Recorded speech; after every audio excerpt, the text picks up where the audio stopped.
it is.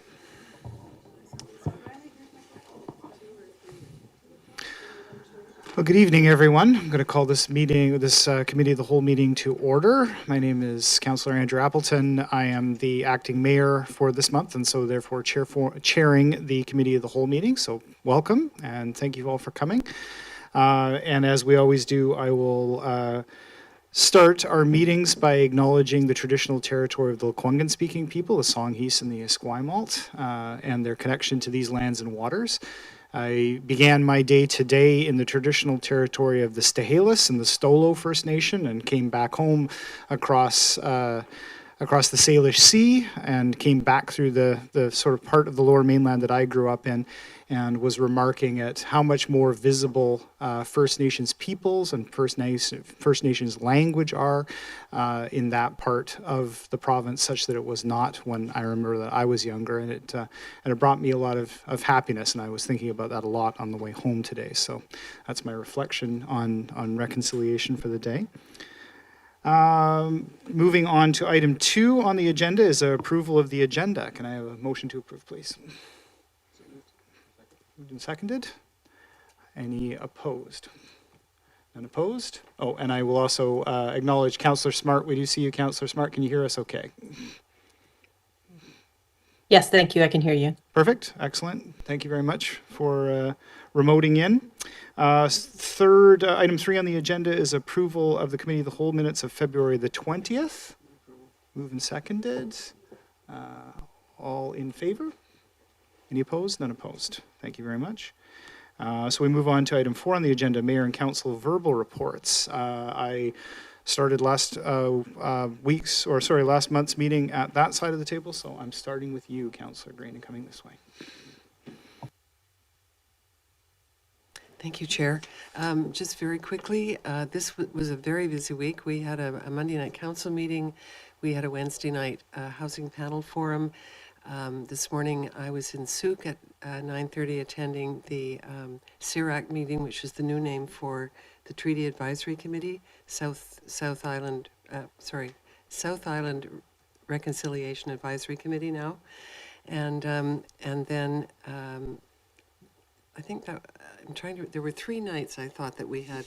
Oh yes, and then we had a budget meeting on Thursday night, sorry. So that has been the major activity this week. Thank you. Thank you very much, Councillor Green. Councillor Watson. Thank you, Chair Appleton.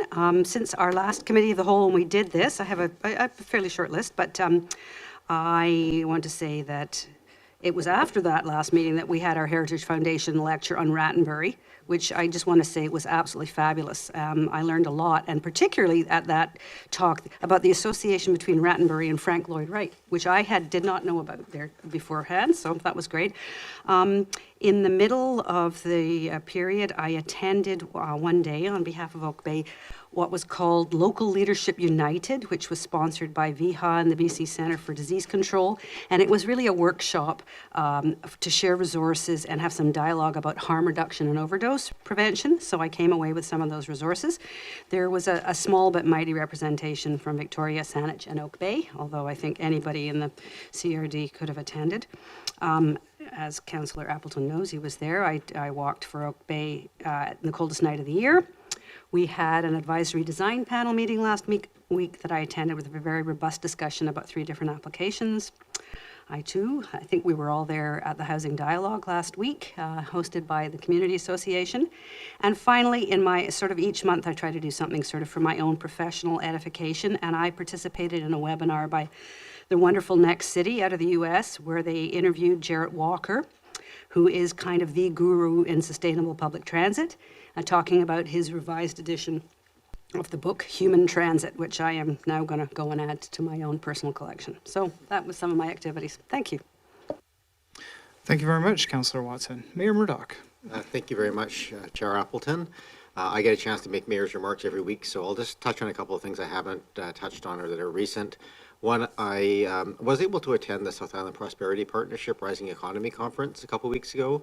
Not all of it, but a significant portion. I know At least one other councillor was there for part of it. I just wanted to really recognize that Emily de Rosenwald, who has been a longstanding CEO, is stepping down from that role and going on to new adventures soon. So there was a lot of appreciation for her hard work, as she's really built that regional economic development team into something quite spectacular.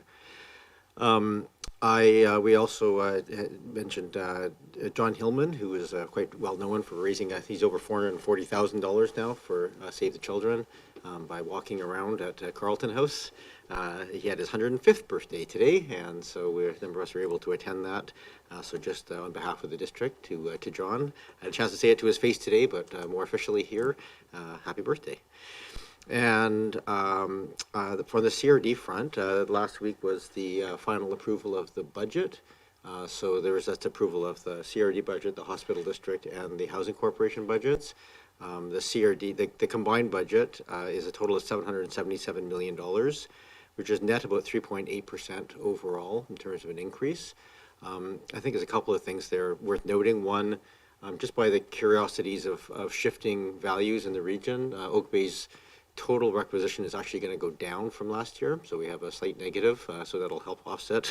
It will be a tax increase within Oak Bay, but also just let it note that a lot of that savings, the real actual growth, of course, is influenced much more by things like inflation that is reflected in the 3.8% number.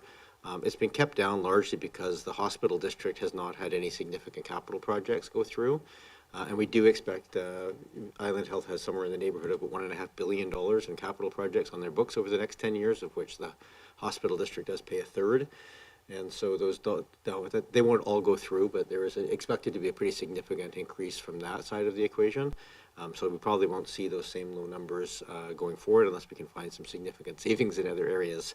And last but definitely not least, we were able to announce today, after a fairly robust review process of what the Oak Bay Police Department needed, that current Deputy Chief Constable Julie Channon was appointed to the role of Chief Constable to be effective on June 1st of this year. She's been the Deputy Chief Constable for the last 2 years and was hired in that role with the intention of moving her into the Chief's role, and she has been an exemplary model of community policing and is really expected to be a great leader for that organization. So the Oak Bay Police Board will be seeking a new deputy chief as Julie steps into that, or Deputy Chief Channon steps into that role in the next day or so. We'll start advertising for that position. So there's my update. Thank you. Thank you very, very much, Mayor Murdoch, and also my congratulations to Deputy Chief Shannon. I'm glad that we can announce that today, and that's exceptional news. Councillor Braithwaite. Thank you so much. Most of the things that I was going to talk about have already been talked about. Heritage Talk. We did have a tourism meeting that Councillor Green and is the liaison for tourism. I'm the alternate, and so we attended that meeting.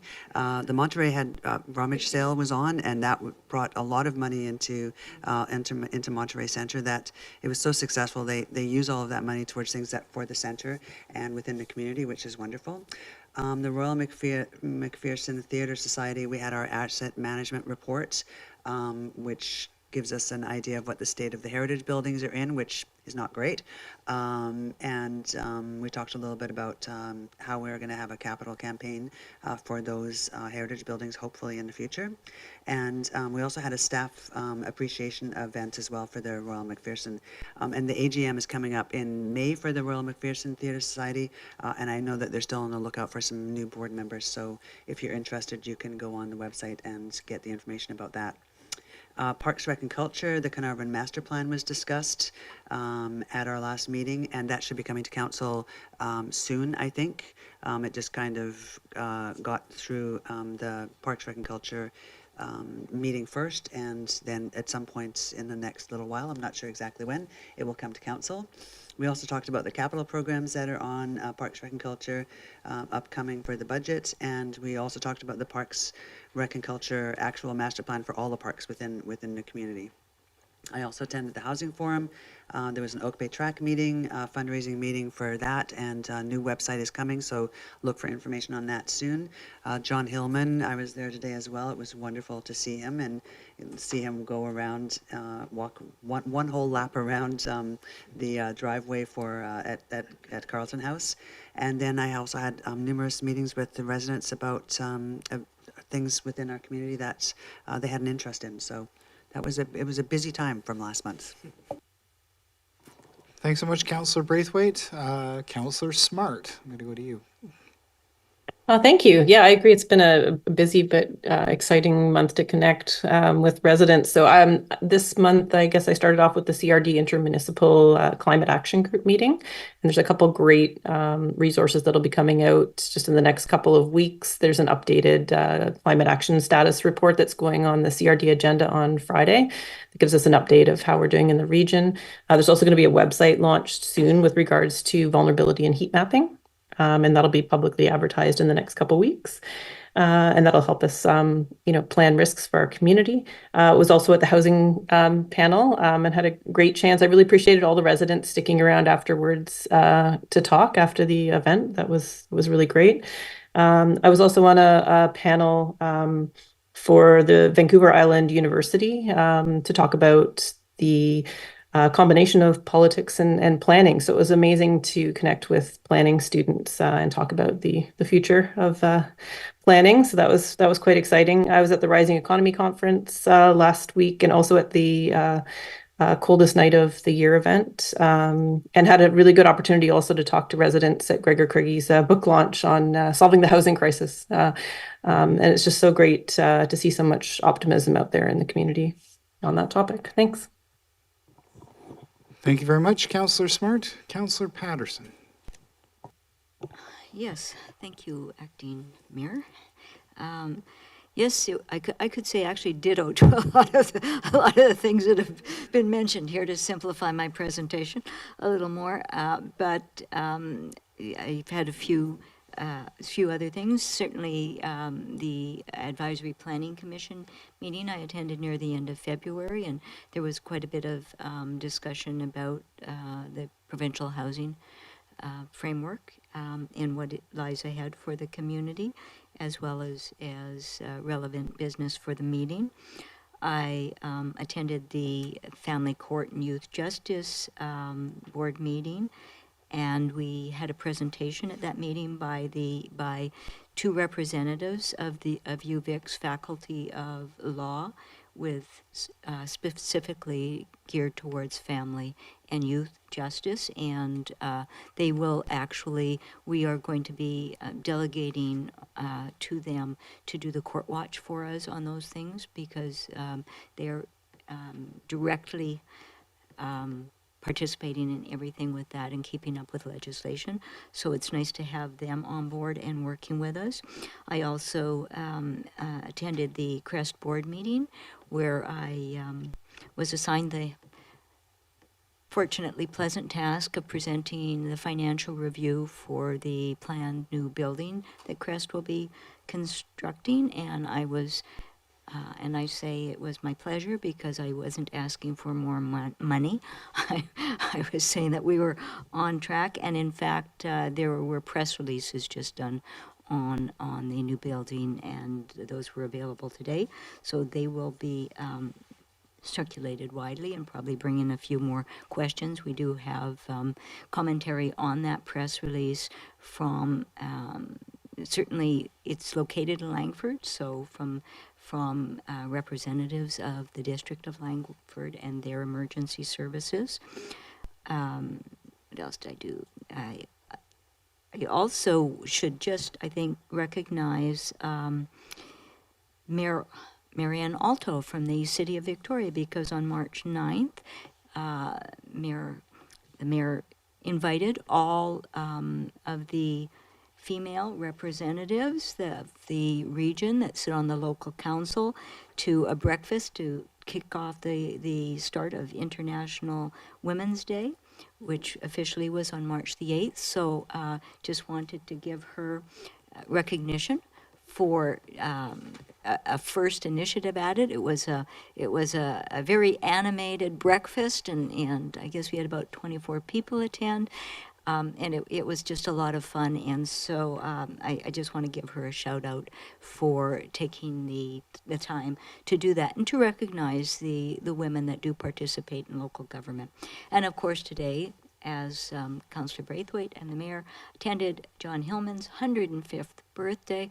I mean, he did remarkably well, I think, given the advanced years, and everyone just had a wonderful time. So it was nice to see so many folks out there celebrating with him, and his continued intent to run the fundraiser for the Save the Children's Funds. So it's just an outstanding individual, and never stopping, even at 105 years. So good for him. And that concludes my remarks. Thank you very, very much, Councillor Patterson. Councillor Green, you look like you have something to add. Yes, thank you, Chair. I'm sorry, I was remiss not to recognize our Chief Administrative Officer, Selena Williams, who also attends with me to the South Island Reconciliation Advisory Committee meetings, and they're way out in Souk. So it's a trek. Yes, so thank you. And I'm sure that Mr. Hillman walks a lot better than I do. That's really disturbing, actually.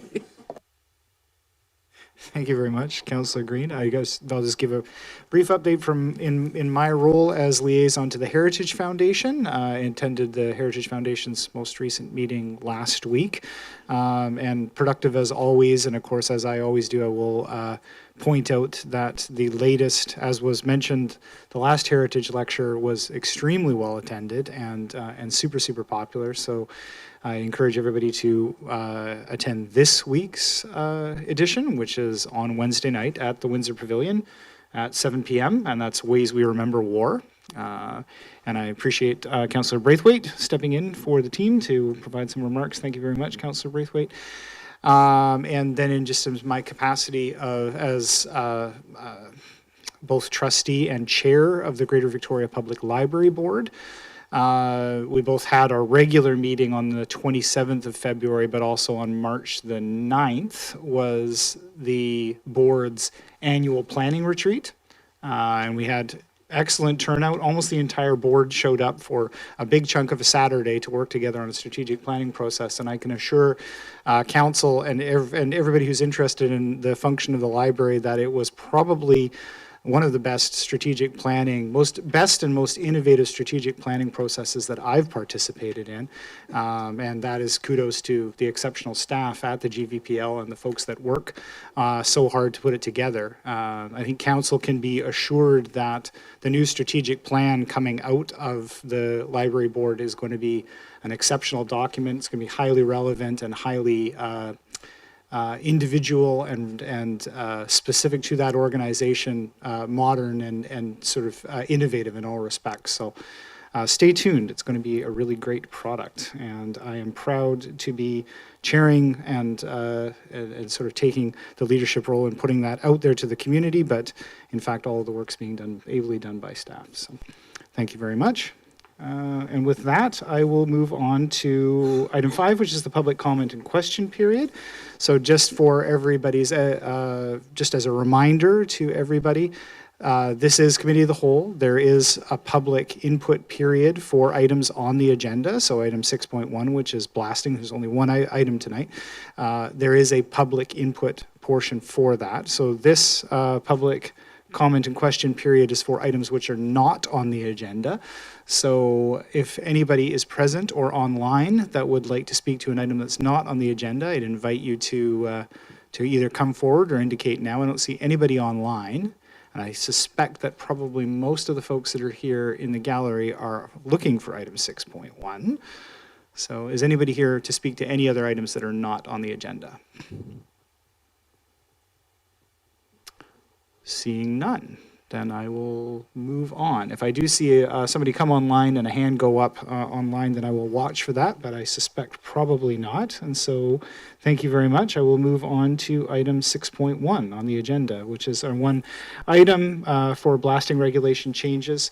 And this is going to be led by Mr. Bowl, our Director of Community Building and Planning. So Mr. Bowl, I'll invite you to give your introductory comments. Thank you. Thank you, Chair. A couple of comments before I ask Ms. East to run through a presentation. But the topic of blasting has been discussed from time to time over the course of several years. And the current work started with Council direction from June 2020, quite a while ago. The topic of blasting itself is quite technical and is regulated by federal Natural Resources Canada and the provincial WorkSafe BC agencies. While the senior governments deal with the blasting techniques, worker safety and notification as well, the district does have the option to regulate blasting permitting processes. In June of last year, Council provided direction to prepare changes to blasting regulation, including noise regulation as well. And specifically, or combined with that, the request was to hold one public meeting and to gather input from the building industry. Today we present a tentative program that also has received several comments from residents and industry representatives. Based on Council's review today, the program can be further refined. And today I'm joined by Consultant Jacqueline East, who has investigated and compiled the regulation changes in response to community concerns. And she has also led the consultation efforts with the open house and the interviews with a number of parties from the development industry. Ms. East will provide a presentation with highlights of the report. Thank you very much, Mr. Bull. Welcome, Ms. East. Thank you. I invite you to please take it away. Sure, sure.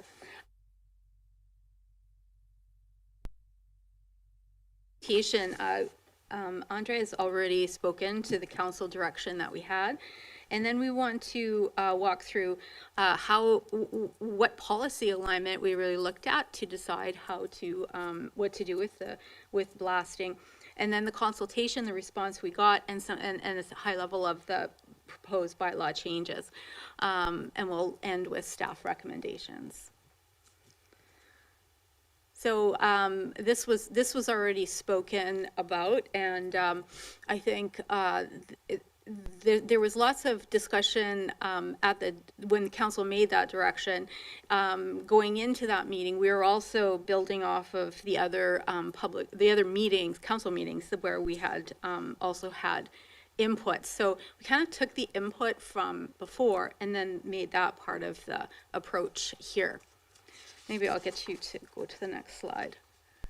So the way, there's where that is. So the way that it kind of flows as a process is really compiling all the information from before, then having a very modest public meeting on October 11th, and at Windsor Park. And that was just promoted through the district on social media and through the through the email list with people who had previously participated. Another piece of the open house, the timing was helpful because there had been a public hearing at council the night prior, so we also got to talk about a real issue and think about what that impact might look like. So the summary, then of course we interviewed the two blasters, and that's the two companies that do most of the blasting when there is blasting in Oak Bay. And we invited 6 contractors that do commonly do work in Oak Bay, and 4 of them responded with very detailed interviews.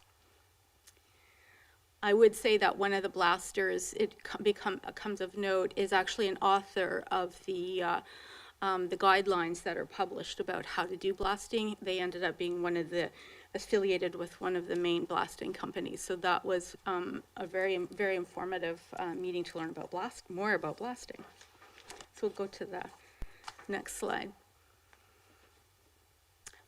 So in terms of summarizing the consultation, there's sort of the detail of the comments have been shared that we took from the open house, and then it's also being compiled in different ways into a summary, and sort of I even got then another third party to compile everything that we had, so that we had more perspectives than just my own looking at this information and compiling it. So there was a bit of a internal process related to that.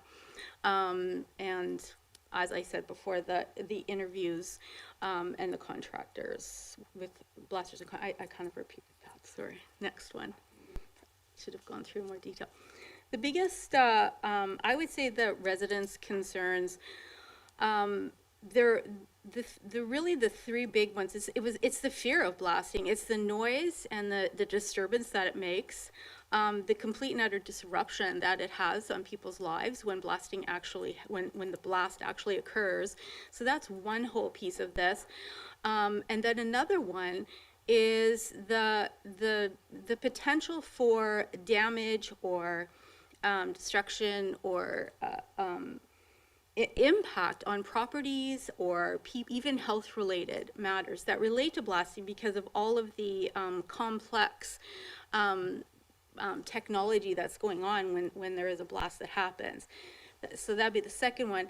And I guess related to the property impact is certainly a very important issue in our community here in Oak Bay, is that potential impact on heritage structures, which can be more fragile than perhaps a more modern built structure. And the one that I don't think we'd made to the list, but it was very important, and it had to do with the desire for more notice or the desire for more communication about what's going on. It seemed that the blasting was a bit of a, can be perceived as a bit of a mystery how it's going to happen, and then it kind of is all very, very quick, and there's some notice, and there's a blast, and it's over, and then people worry if it has had effect or some have had effect from blasting. So that was sort of the residents, and maybe I'll go to the industry. The industry had very robust feedback, and I was pleasantly appreciative of their openness to talk about the ideas that were in some of the draft ideas that, were neither here nor there. They're kind of all part of the way they do business. So I'd say that the ones that stood out here would be the fear of the uncertainty of what the process might look like. And it all relates to the overall, what is the development process? And then if we're adding more, is that adding more effort for the industry to try to get things done? They are subject to extensive regulation at a national and provincial level already. So the concerns about what blasting is all about and how it's regulated, they were more a pushback of like explaining how much it's regulated, and in a lot of ways how it can be a less impactful and safer way of having to blast away rock if that's what's necessary. They had concerns with how the fee structure might go. As a building industry, they're very used to fees for volume, and then we started talking about being much more straightforward and transparent with fees. They're concerned the hours they were okay with Oak Bay's current 8 to 4 hours, and they also were okay to be not blasting on days when more people are in the neighborhood, whether that's holidays or over the whole holiday season. It's not a time that they would want to be doing that anyway. They were concerned to some extent about the additional notification that was presented in the draft ideas. And there was a lot of debate on both residents and industry about rock hammering. We put it out there right at the beginning because it's been such an issue in the neighborhood, because restricting, if the blasting doesn't happen, then they could default to rock hammering, which we've seen happen where it has lasted weeks here. And so that dynamic was a big discussion. They see it as absolutely, well, everyone I talked to did not see it as okay to do rock hammering for an extended period of time, like has happened. They did see it as a much more nimble, quick way of doing small bits of work. The biggest safety thing I think that came out that sort of balanced, they're concerned about additional process, was the safety issue related to compressing the time of blasting. When they're doing it, it's very precise relative to environmental conditions, and that moment of blasting really needed to happen, and if it didn't, it can go for days and days waiting for the moment to happen again if the time gets more and more constrained. So that was kind of a story that they were explaining. And I'll go to the next one, I think. Please. So yeah, in the summary that's attached to the report, there was really 5 big themes that came out, and so we kind of made little icons just to cross-reference, like what regulations are being proposed and what themes of concern or interest are maybe responded to with those particular recommendations. So the oak leaf, of course, is the policy alignment. If we found things that really were trying to respond to community aspirations that are expressed in the official community plan and other strategic areas like that. Noise is a huge issue that's going on. Protection of property, the matter of safety, and then I've captured all of the ideas of notification. Those things are related to communication. So those are the big themes. I'll go to the next slide. Sorry. The policy alignment. This I really kind of over the couple of years since I started thinking about this,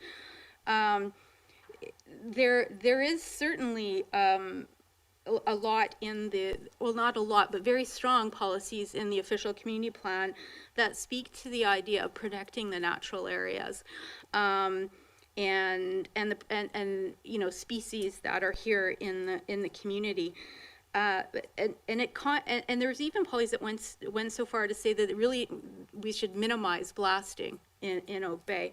And so then it's sort of that policy concept set it to the idea that if in this case, if a regulation actually dissuades the activity, that could very well be in good policy alignment. And so there's that theme running through, which council may want to agree or disagree with, but I want to be transparent that came through for me as a planner, that it was a policy to kind of think about, which typically you might not think about in such regulations.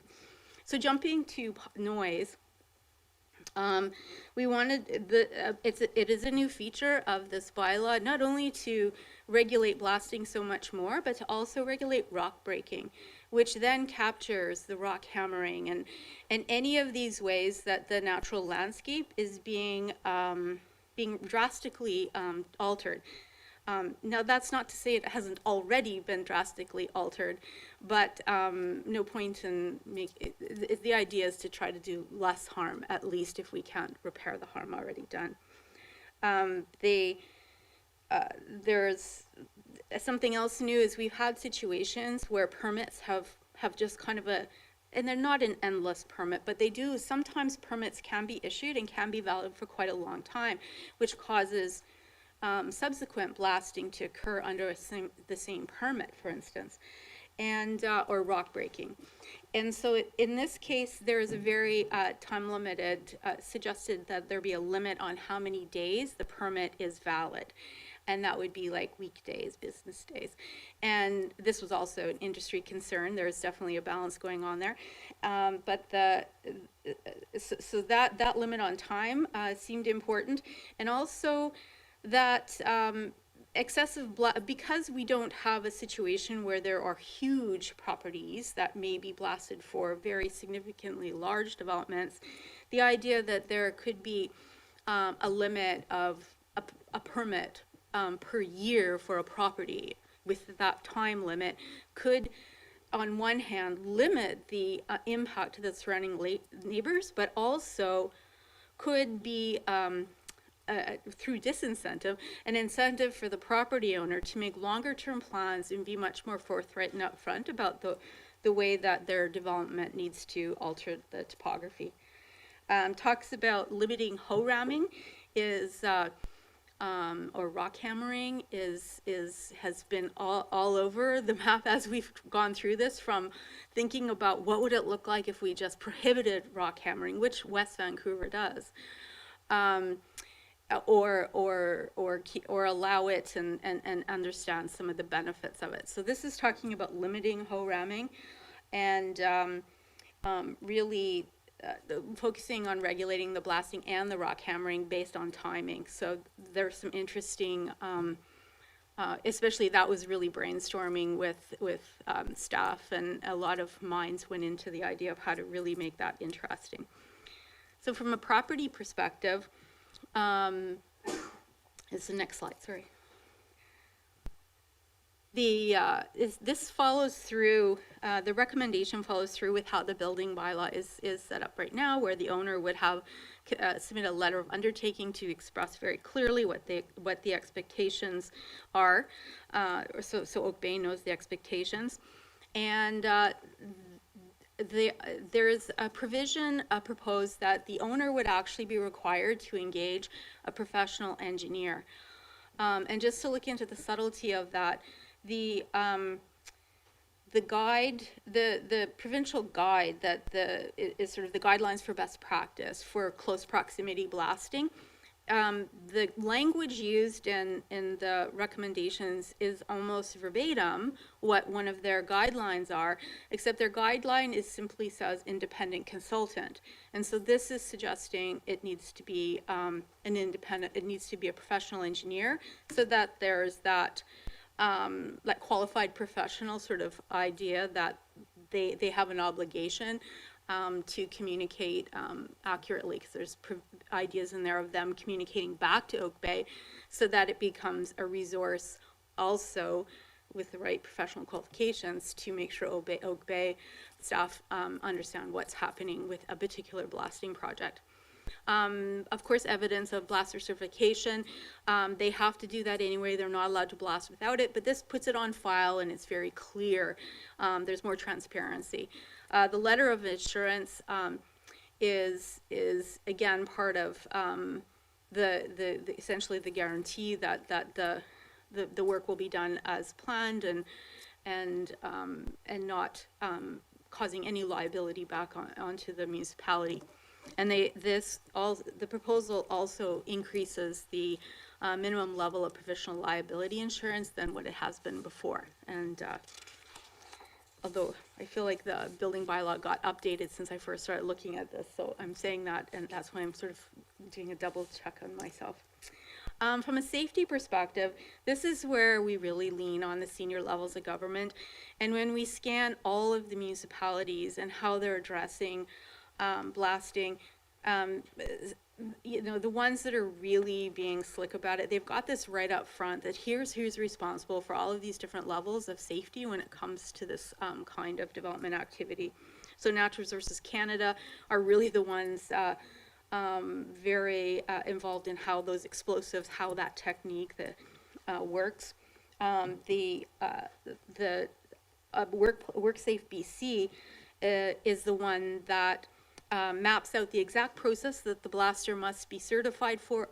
They must be certified by them, and they must exactly follow the process. And it can be, you can check part 21 to see that. All of the ideas, you'll see that the regulation, the workplace regulation, will talk about pre-blast surveys. And the only reason that you're seeing the language switch here and calling pre-blast inspections, because I think it means it's more in our day-to-day, we understand an inspection, and later we'll talk about topographic surveys, and I didn't want the two to get mixed up. So this is the going in, inspecting a potentially a structure that may be impacted ahead of time, and then potentially going and inspecting it post-blast. The notifications in there are standard across, they're already regulated provincially, but for the sake of, again, communication transparency, getting replicated in this bylaw, we felt that the repetition was useful just to have everything in one place about what Oak Bay expects of a blaster. And so it's a 300 meter from a school, hospital, or medical clinic, and 150 meters for any other occupied structure. And that's more than it has been before in terms of the occupied structures. So the next one. Yes, so this, I kind of already mentioned this, but I think it relates to some of the safety, is if the qualified professional engineer, and they'd have to be qualified enough to speak to the geomatics or the technical piece of blasting, that they would have an obligation to confirm that the plan is in writing, that the plan looks sound, the blasting plan, and to advise the district of any anomalies to that plan. This was, I forgot where we got this idea, but it was a good one, is the idea that I think it was we got this from a blaster actually, because they want to go out there, they have to confirm that everyone has a carbon monoxide detector, and if they don't, they provide one. So that seemed to be something that one of them was doing anyway, so it seemed like a great idea for, to kind of give another level of Oak Bay expectation of blasters working in the community. So the communication piece, which I think is in some ways one of the more important things, is because other levels of government are regulating a lot of these other technical pieces, but really being clear with our regulations, putting definitions in there. What are we talking about when we say rock breaking or blasting or hoe ramming or what, all these different terms, and then actually posting the information on the site. We've seen, and I think it's West Vancouver actually, that was relied upon a lot, where they actually have to mark what area is getting blasted out and identify how much rock is coming out, so that even, walking in the neighborhood, there's still going to be that trepidation of, oh, there's going to be a blast here. And the idea that you'd get more information about exactly what it is, what's happening, I think just would be useful. And the district, of course, is unique, and any municipality, any jurisdiction I could find examples of, is that the district has been initiating notification letters. And certainly in the discussion with the staff, very much prepared to keep doing that and to even widen the area for the notification letters. So not only is the blaster still doing the notification according to the regulations they have to abide by provincially, but now the district has, of course, been doubling up that effort to also send the notification letters out. So that seemed seemed like they were able to talk about how to continue to resource that and do a little bit more even. Is there any more? Did I get to the end? So these are the 4 bylaws that have to be changed, and the building and plumbing bylaw, of course, is the big one. And then in the anti-noise bylaw, that's where what times, days and times can you blast would be in the anti-noise bylaw. And then the fees for blasting would be compiled together with all the other fees in the planning, building, development fees and charges bylaw. And the municipal ticket information bylaw, which I didn't know about. Thanks for adding that, Andre. We have to do to make sure everyone knows about the change. So building plumbing bylaw. Right now, it's a section in the bylaw. This would be much more robust of part of the building plumbing bylaw. It includes a number of new definitions. The rock breaking is going to be included, which is very different for Oak Bay. And one of the ones that is worth lots more is the pre and post topographic survey is in there. And the idea, there was a sense from some of the contractors that it could be the same topographic survey that they already do. I think we've got some information that the blasters are not quite sure logistically how that would work. But the idea is we can use that to then understand, actually have a number to quantify how much of the earth is being relocated in that particular instance. And there are some regulations that relate to like not blasting the entire site. So if a site's of a certain size, then this much rock would be okay. And if it's a bit bigger, then maybe a little more rock would be okay. So that's what the pre and post, and the other piece of the pre and post topographic survey, in particular the post topographic survey, is that at the end of the day, when they're when they're affecting the topography so much with blasting, at least then the engineering department would have some record of what has gone on the land. Of course, there's rules that they can't change drainage, but this at least gives them a record. We already talked about the independent professional engineer, which be written in there, and a qualified environmental professional for nesting season, which is quite extensive, and an arborist report. So the hope is that these are already reports that are being done, but it's including it in the blasting regulations to ensure that if there is one-off blasting ahead of, not in sync with these reports being required, that they would indeed be.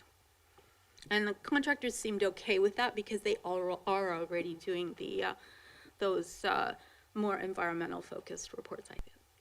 And is there rock removal? Those limitations I talked about with rock removal would be for the single unit. Well, we'll see what the zoning is anymore, but the RS and the RD zones. I'll just call it that. But when I started the program, that was the single unit dwellings and the 2-unit dwelling zones. And the 10 to 15 working days is the expiration times we talked about, and the 1 permit per property, and then having a security deposit. And there was lots of discussion, well, what would the security deposit be used for?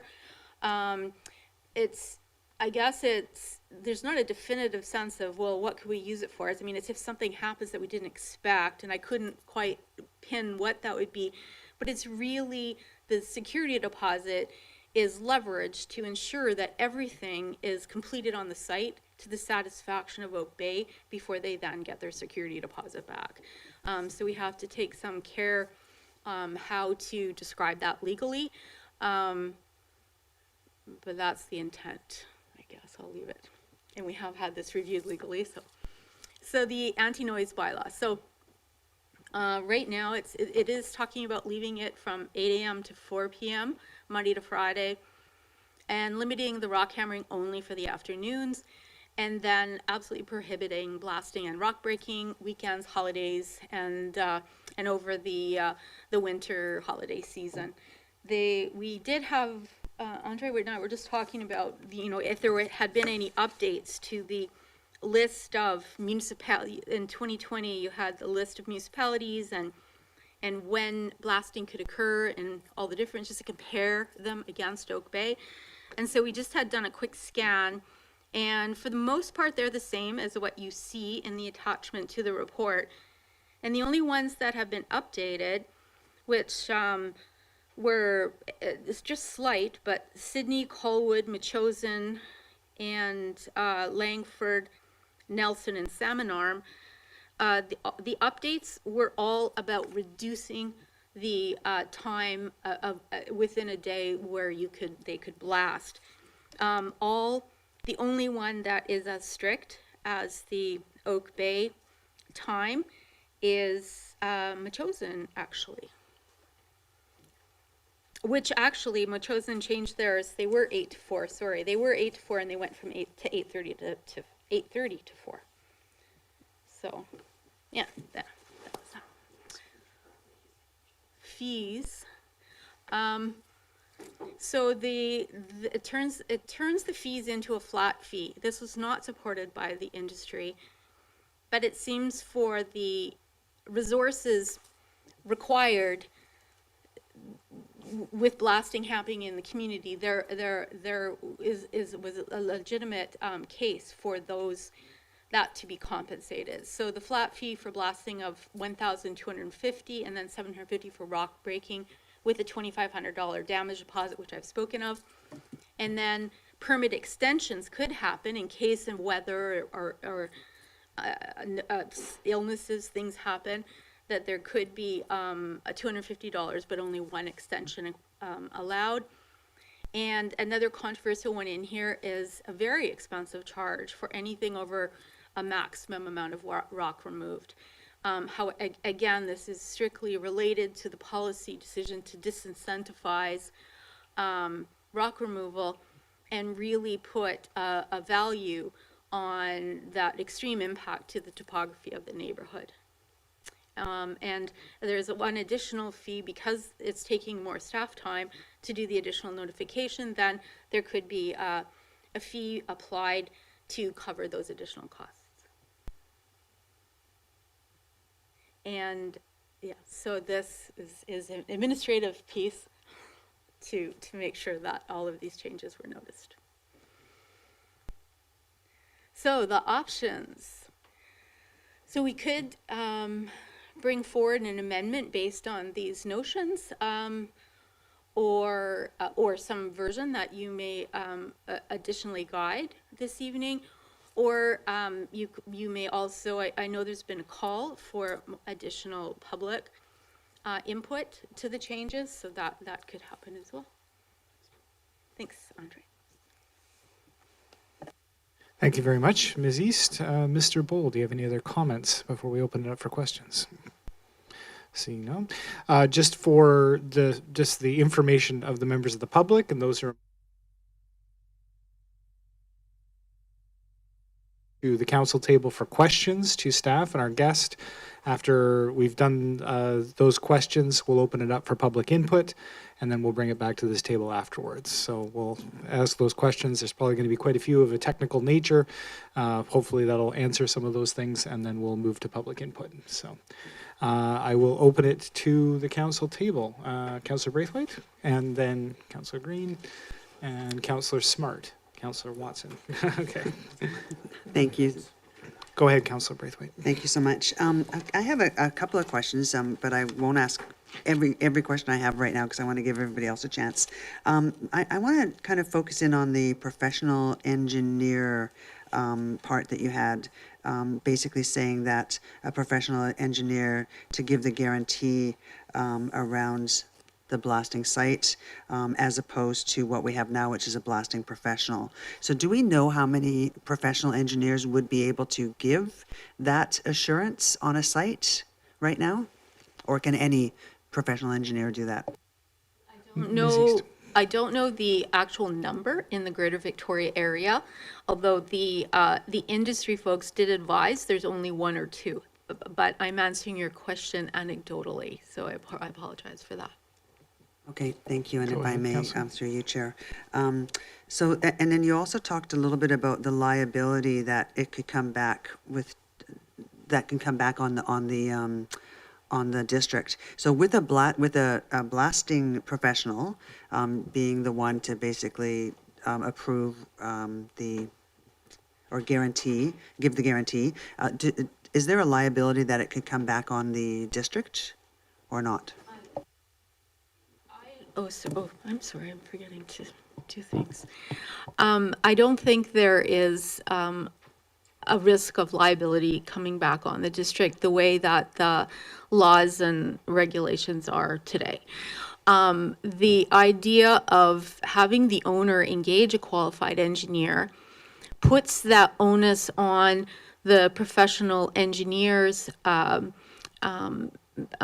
qualification and their own insurance, actually their professional liability insurance, for them to give the advice that is necessary for the job. Now, they are employed by the owner, but there is an onus for them to be forthcoming if we write the way we've written this into our regulations to Oak Bay about any anomaly, either confirming that everything is in order or advising Oak Bay that something is not in order. So I don't see any liability. That would be a question for a lawyer, but I'd never got a sense there would be liability associated with that situation. Thank you, Ms. East. Do you want to continue, Councillor? Yeah, Braithwaite? thank you. Just along that same vein, so if there is anecdotally only 2 or so professional engineers within our community that are able to do this, does that limit then perhaps what can happen as far as blasting goes within our community? Ms. East? I'm answering with an opinion on this because I think that would take some analysis, but I do think that it does require additional rigor and resource by an owner who wishes to blast to develop on the property. And I do think those particular engineers are highly specialized. And in the case of West Vancouver, for instance, there's one. Councillor Braithwaite. I'll ask one more question, then I'll pass the floor along if I can just find my question. It was in regards to, in the bylaw, it was something about written, if the district knew how much rock had been removed already from an area, I'm sure my question is here somewhere, then do we keep track of that? Do we currently keep track of how much rock is removed from a property that has had blasting? Mr. Bull. Through you, Chair, not at the moment, and that would be something that we need to think about how that would be implemented. Thank you. Thank you, Mr. Bull. Thank you, Councillor Braithwaite. I have Councillors Green, Watson, Smart, and Patterson. So, Councillor Green and Mayor Murdoch. Thank you very much. And thank you very much for the report, Ms. East and Mr. Bowl. I'm sorry, the presentation and the report. I just have 2 or 3 questions in response to the presentation. One is, you mentioned zoning changes on page 17 of the presentation, and you mentioned, I'll go to page 17. Sorry, I should have been there already. In point 8, excuse me, to limit to rock removal in RS and RD zoning. And my only concern about that, I just wondered if you had taken into account the new provincial housing legislation, which will upend zoning as we know it, I'm told. So just wondered if that was a consideration. Do you want me to give you each question at a time and then, or just 2 or 3 in a row? Each question might help me Okay. focus right in on you. Thank you. Go ahead, Ms. East. We did think about the, well, I tried to imagine what the outcome will be of the new provincial legislation. However, the point here is not to, the limits that are described there are for lots where, smaller density lots. So it is, the idea is that it doesn't apply to a lot where they might build multiple unit kind of apartment or condo. That it wouldn't apply to that. It's intended for the smaller density lots that don't really need to go down for parkade and things like that. Go ahead, Councillor Green. Oh, sorry. And my next question is on page 18, under the anti-noise piece. Excuse me, you said that you suggest that rock hammering will be limited to afternoons only. I just wondered for clarity, could you tell me what afternoon, how you define that in actual time? Thank you. Mr. Bull. Through you, Chair, we haven't defined it quite. It probably would be 12 to the end of the blasting window. So that would be 12 to 4. Thank you. Thank you very much. That's it. Thank you, Councillor Green. Councillor Watson, please. Thank you, Acting Mayor. Through you to about either Ms. East or Mr. Bowl, as the case may be. I have questions coming out of the presentation, but also some that go back into the report itself. And so in no particular order, I've got a bunch of notes. So first of all, with respect to the fees, there's a discussion on page 7 of the staff report about fees and charges. And in the first bullet point, there's a sentence that says, well, there's being this discussion whether there should be flat fees or value-based fees or based on rock volume. And with respect to project value, there's a sentence that says, fees based on project value may reflect a disincentive to a higher cost but more sensitive rock breaking technique. I don't understand that comment, and I just wonder if you could just say that in other words or help me understand what that means. Thank you. That's question 1. Not sure whether that's Mr. Bull or Ms. East. Okay, I'm just trying to look at the exact, so I'm seeing the 3 bullets there. Are you, you're referring to one particular one? Yes, it's the last sentence of the first bullet. Oh, yes, okay. So what this has to do with is there are more sophisticated techniques out there in the industry to break rocks.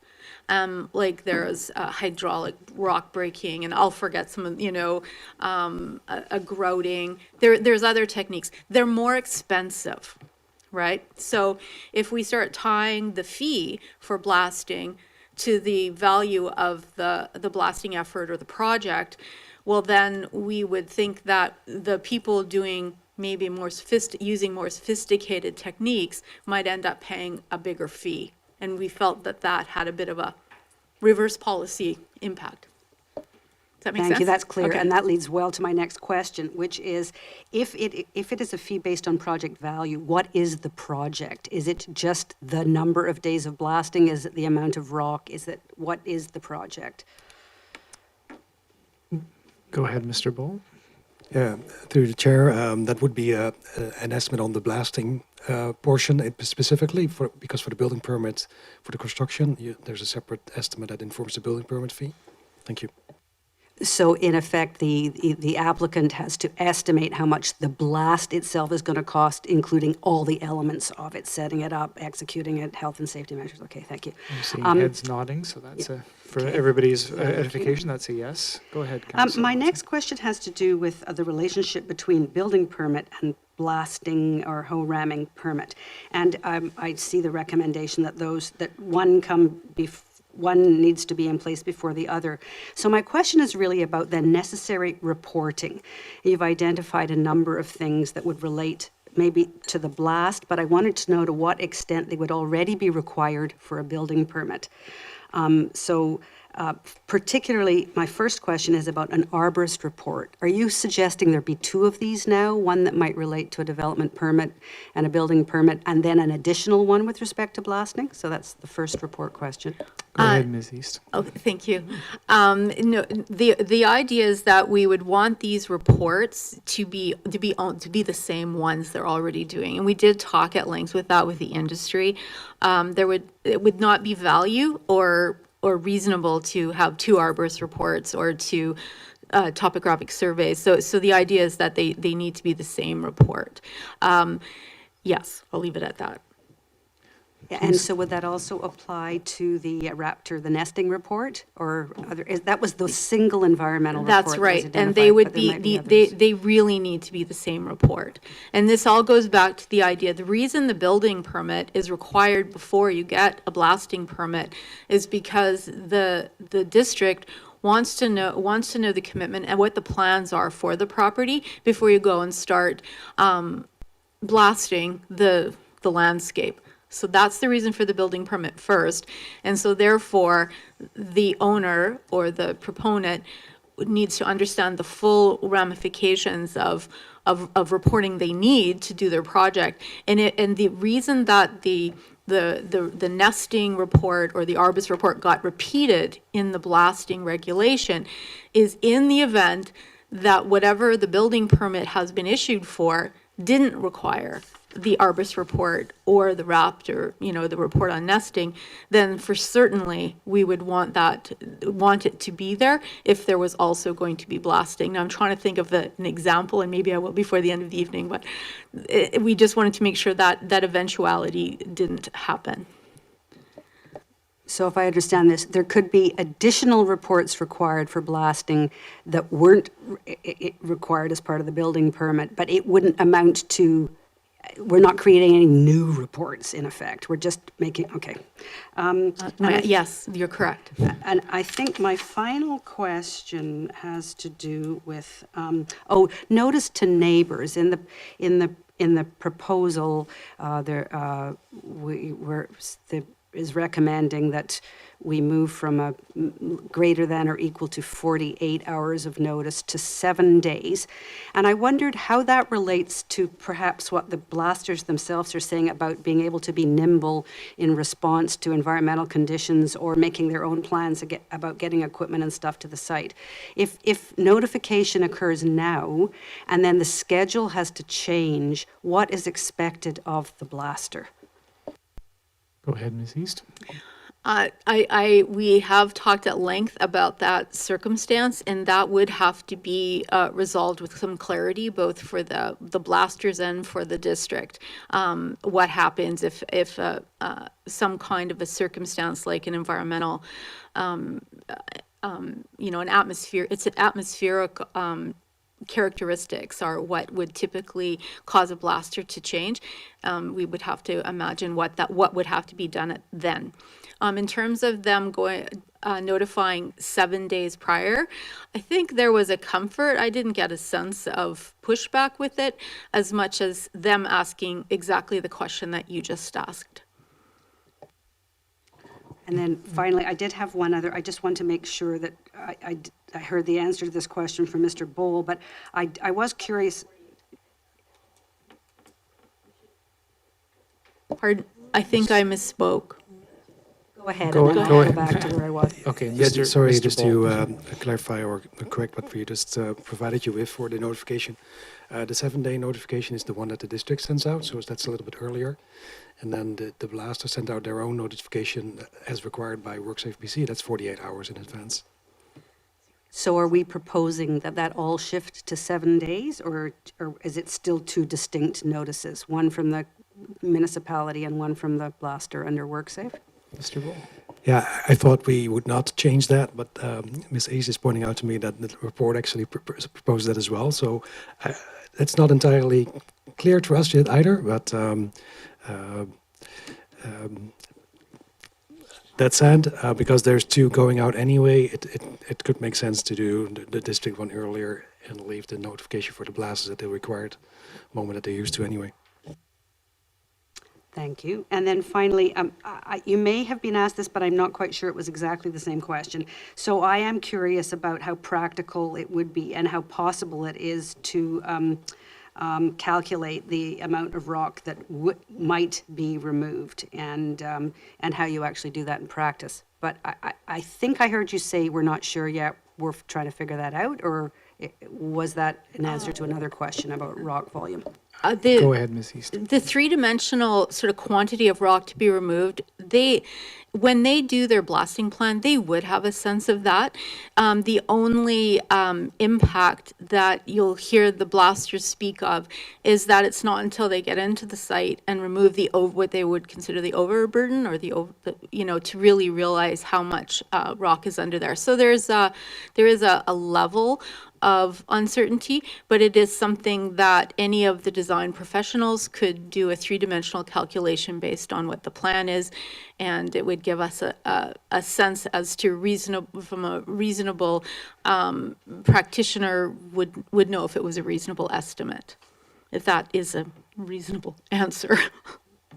Thank you. And I'm sorry, Chair, I do have one other question. It was about dust. And I wanted to know from Mr. Bowl, what other permits require dust control measures or making somebody, I don't have the language right in front of me, but there's a proposal that there would be some language around dust and being nice to your neighbors. What other building bylaws or other building and planning bylaws would those provisions also apply? Just for clarity, Councillor Watson, you're talking about other bylaws that would have dust control provisions specifically? Yes. Mr. Bull.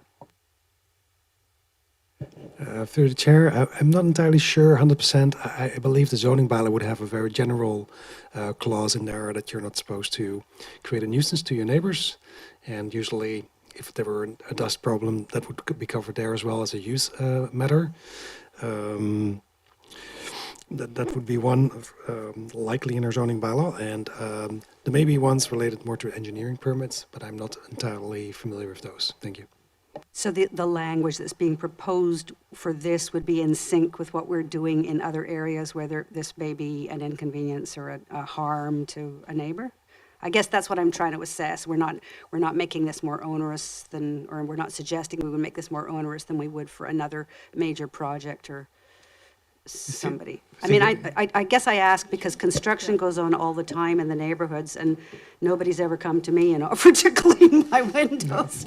But, so I'm just curious about really what we're expecting here. I think with the understanding, I'll let you answer that question, but I think with the understanding that, as Mr. Bull has mentioned, there are engineering components to this as well, and trained in here that Mr. Bull may not be able to speak to, but I'll leave it to Mr. Bull or Ms. East to respond best you can.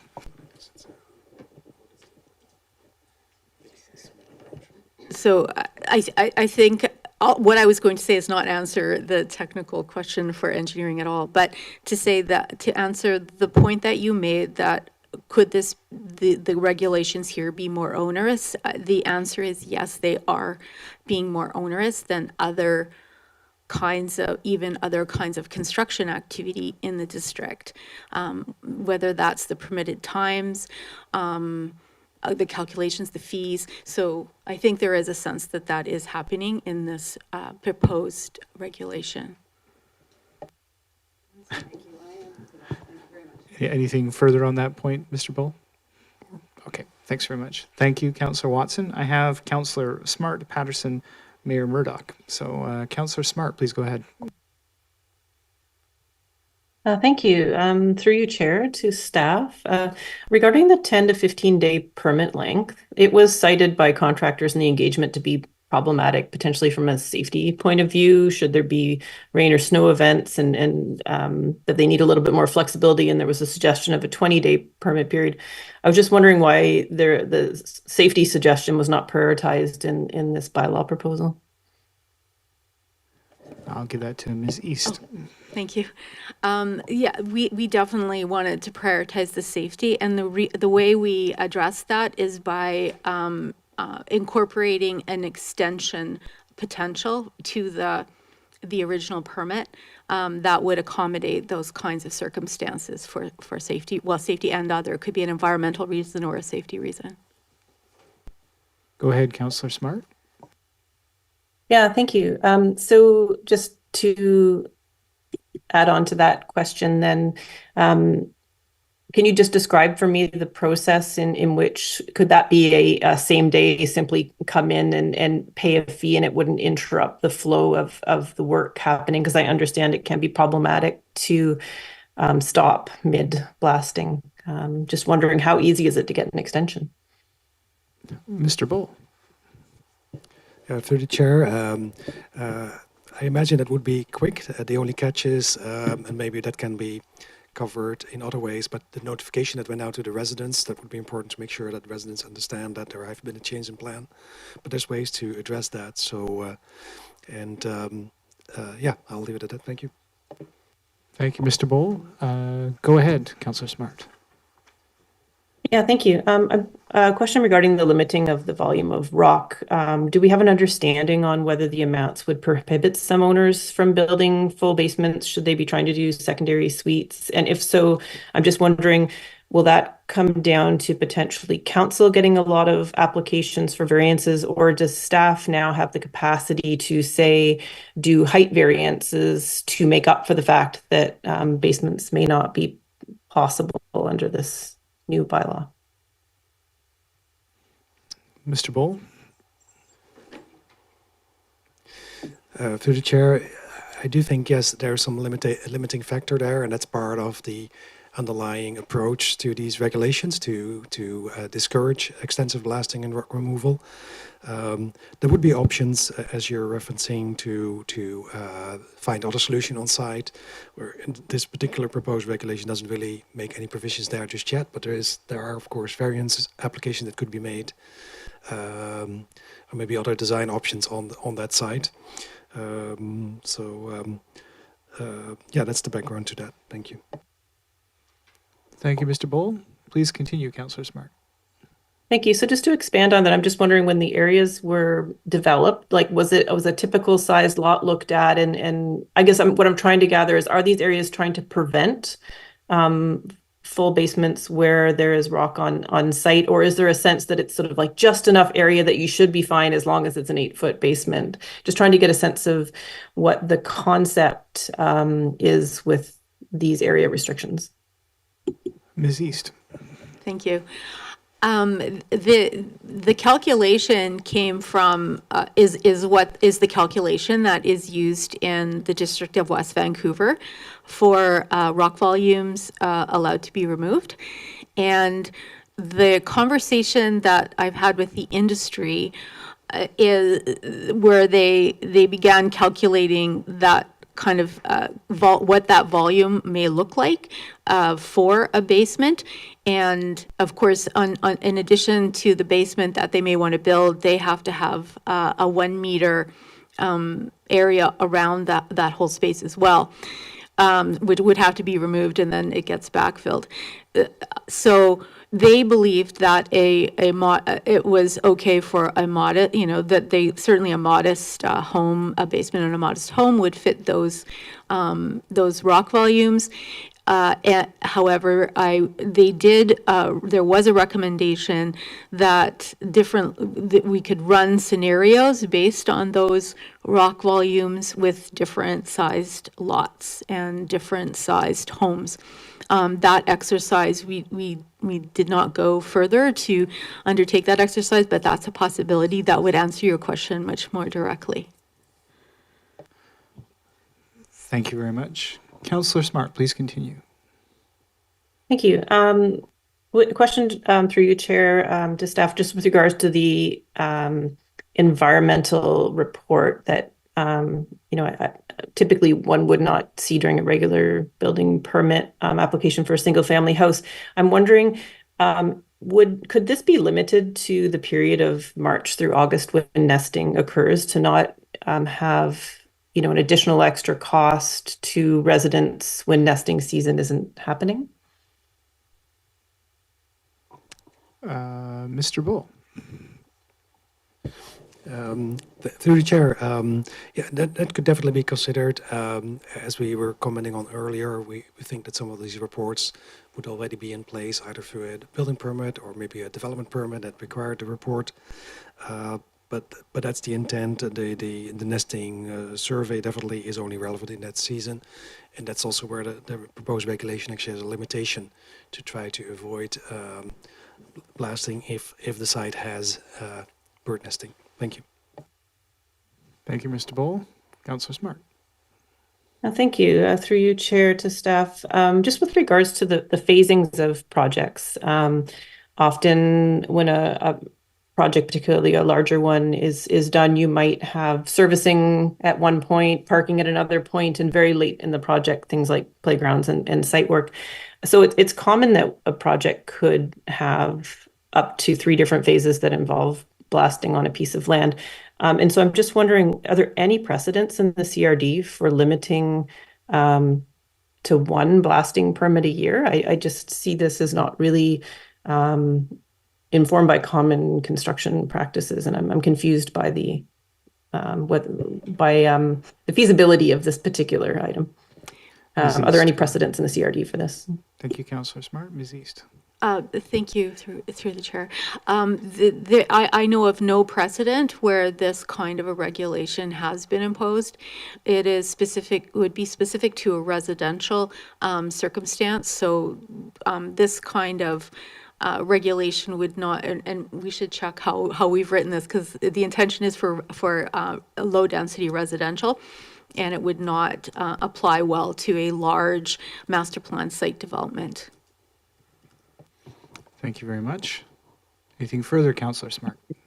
Yes, through you, Chair, just with regards to unexpected blasting, sometimes during a project, you've done your best, you maybe even drilled a couple holes to see where that bedrock is on your site, and you think you've entirely designed around it, but you're halfway through your project and all of a sudden, wow, there's an outcropping of bedrock I didn't expect. So what happens with this blasting proposal when you're mid-project and you don't have 2 months to hire your expert blasting consultant? to come up with a report in order to get your blasting permit. Is there a special clause so that you could say within a week be able to blast on your site because your project's under construction? Thank you, Councillor Smart. Ms. East. The blast plan that's referenced in the regulation is the blast plan that's required by the province for any blasting. So even if it was a last minute urgent matter, the blaster still has to produce the blast plan and those kind of details. So I may have misunderstood your question if that's not the right kind of context. Thank you. Well, through you, Chair, my question was with regards to this independent blasting consultant, of which there's only one or two in the district, and you might have to, typically in a situation like that, I would expect you might have to wait 2 or 3 months to get a report, let alone someone available to monitor the blasting on site. So I'm just the feasibility of what you do when you need a quick turnaround in a situation like that. I'm just wondering how that might work. Go ahead, Ms. East. Thank you. There was not an intention that there would need to be any report from the professional engineer. The professional engineer simply functions as what the blaster's best practice for close proximity blasting. They refer to an independent consultant has to be part of the process, and this is agreeing with the industry's recommendation, except saying that it needs to be a professional engineer who's qualified in this field. And so it could be as much as a letter that the engineer has looked at the blast plan and advises the district that all is in order. And in this case, those very few qualified engineers already have relationships with the major blasters. So that connection was sort of part of the backstory of where that came from. Thank you. Councillor Smart. Well, thank you. I appreciate that clarification, because when I read through the description, which described a qualified monitor and a report at one point, it seemed much more onerous. Like I was imagining that this independent consultant might need 20 hours on site. So it's good to understand that that is not the case. That's fantastic. I think I just had one more question through you, Chair, and I appreciate the time. So again, I guess just when a project isn't allowed to blast under this bylaw, often variances may have to occur. And I touched on this a little bit earlier, but I guess I just wanted to know if it's possible to get a little bit more understanding of where, say, when a height increase is needed, or say a parking variance, which might result in surface parking where then trees have to come down or mechanical equipment has to go on the roof and there's different variances. Are we now in a situation where staff could really help to mitigate some of these sort of trickle-down effects of not being able to blast, so that we're not going to receive a lot of applications at council due to this? Thank you. Thank you, Councillor Smart. Mr. Bowl. Through the chair, right now the proposed regulations itself don't really cover that scenario or potential implication. The underlying hope and assumption is more that site planning takes place in ways that work with the landscape, with less blasting. There are, as I said before, there are other options, regular options to apply for variances. There are some of the variances will be delegated to staff soon. That's kind of a separate direction that council discussed last week. But it would follow the regular regime, so to say, for how to obtain variances. Thank you. Thank you, Mr. Bowl. Councillor Smart. Thanks. That's all for now. I appreciate the time. Thank you very much. I have Councillor Patterson and then Mayor Murdoch. Thank you, Chair, and through you to staff. Thank you for the clarifications a bit on the requiring a professional engineer. I think it's still problematic in that, at least my experience has been that the only party that is going to want to do a sign-off on blasting is the person that is insured for it, and no one else is going to want to sign off. I also think stipulating it be a professional engineer is not as relevant as requiring that the plan be done by individuals who have the appropriate blasting certification, which they must have to be licensed. So, and I think for the district to rely simply on somebody who has a professional engineering certification and may have no experience in blasting is probably not really very much assurance to the district. But I do think that if because there are so few independent individuals with this type of certification, knowledge, and experience, that perhaps we may want to consider making that relevant only where it's warranted, where the proximity structures or proximity zones are adjacent to sensitive buildings, like is covered in the report, the schools or supportive housing or medical facilities or emergency services buildings. And so, or things like that, where there's elevated risk that it would be more warranted to perhaps have more than one opinion to guide the process, and particularly where perhaps different types of rock removal were required. So,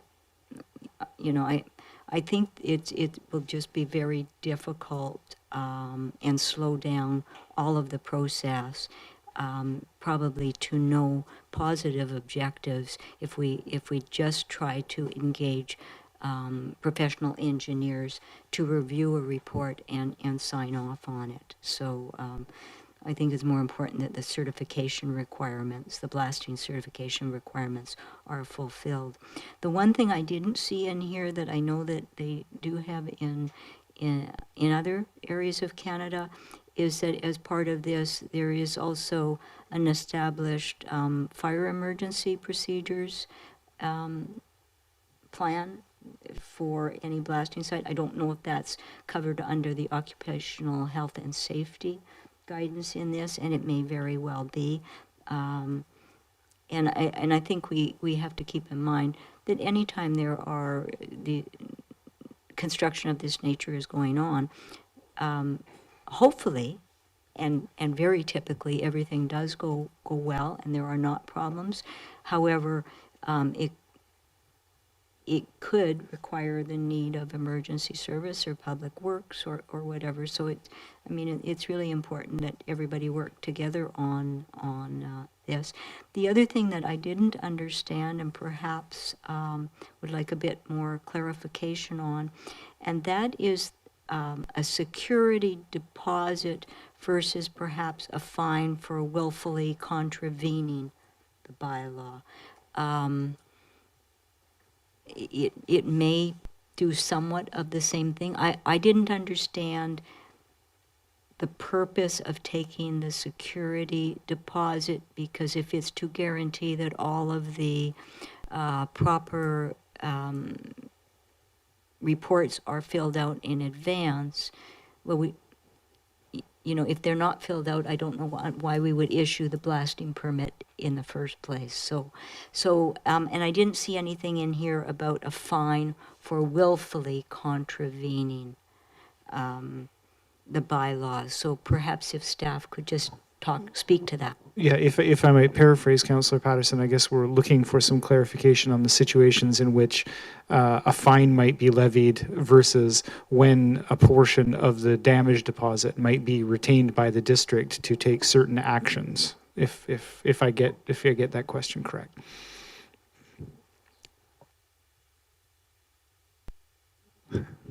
Ms. East. Yes, thank you for that. So the purpose, two different purposes, and so we've decided that I'm going to speak to the security deposit, and Andre will speak to the fine. So the security deposit is there to be returned, and The problem is that not all the reports are due at the beginning. The one report that we're very interested in from a higher level district perspective is a post-blast topographic survey. So that's one of the key triggers that when then the district receives the post-blast topographic survey to its satisfaction, the security deposit is returned. So that would be the example. And maybe Andre can speak to the fine. Go ahead, Councillor Patterson, before Mr. Yeah, thank Just you for one that. sec. So are we assured then that the security, has the amount of the security deposit that is recommended, are we assured that that will then cover any cost of that final report that is required? Ms. East. Thank you. We've been advised by the industry that a topographic survey would be in the order of $1,500. So the $2,500 is a little more. It's the buffer to ensure that the topographic survey was one example that I was using to explain the function of that mechanism. Thank you. Thank you, Ms. East. And Mr. Bull, did you want to elaborate on the fines topic?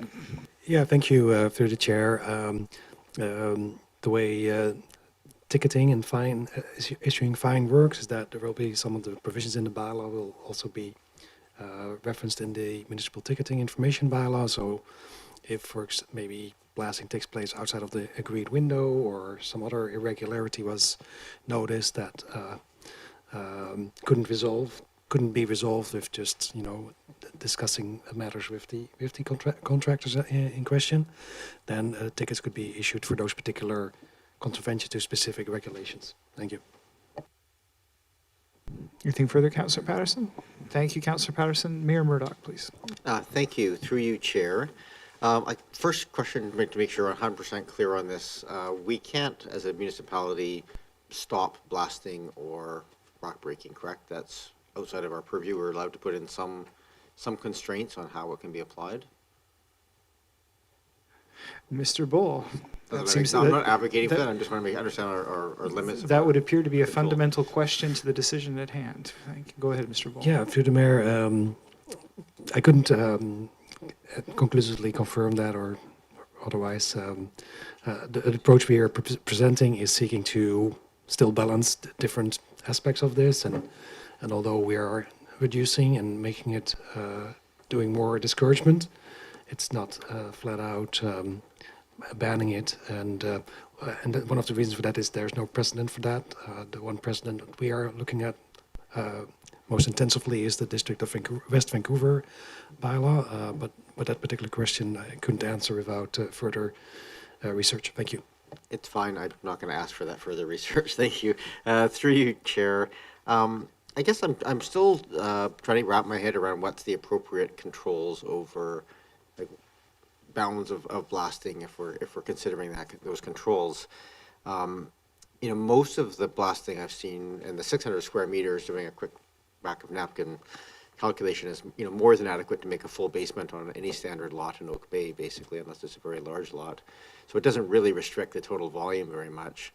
So I guess confirmation of that. And then the other just sort of piece of it is, are there mechanisms by which to limit blasting to what is essentially the footprint of the house? So the footprint of the house plus whatever, a meter around, because I think where some of the concerns come is if the entire yard is being sort of topographically changed, that's the, in destroying the sort of the beautiful rock outcroppings and pieces.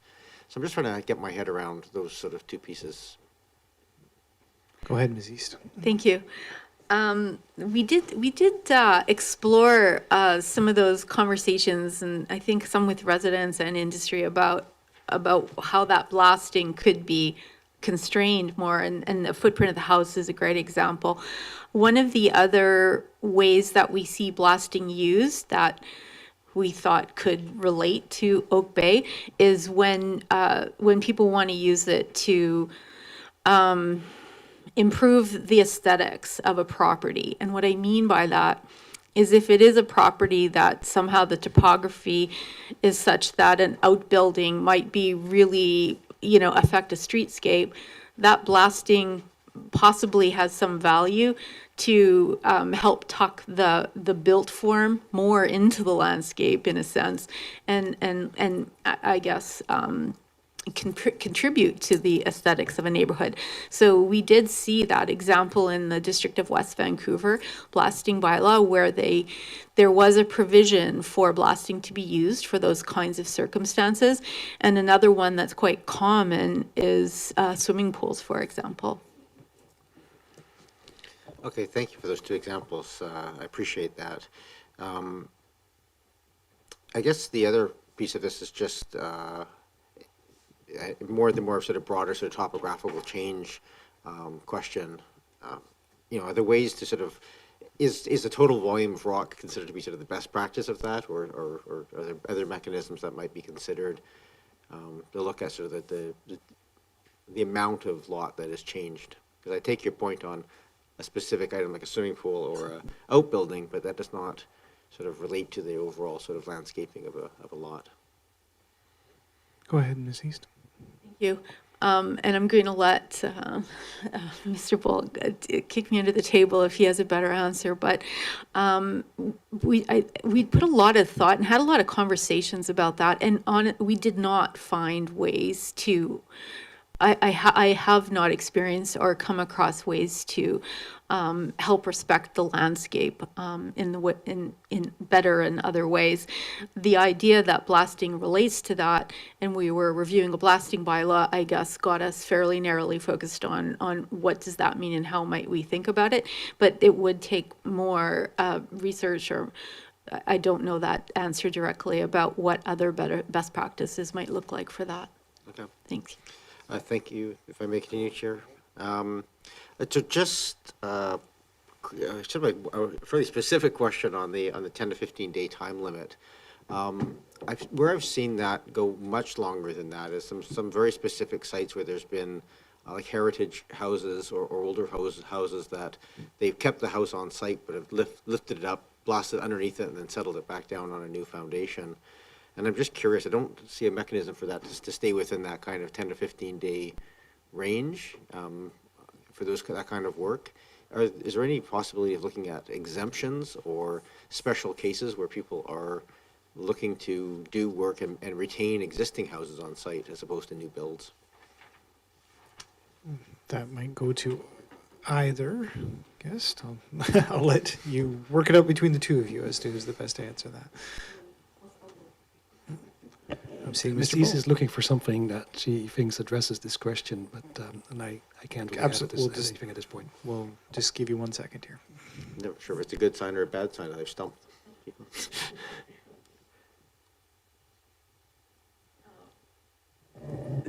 Thank you. I just for sake of time, and we certainly can dig into this further.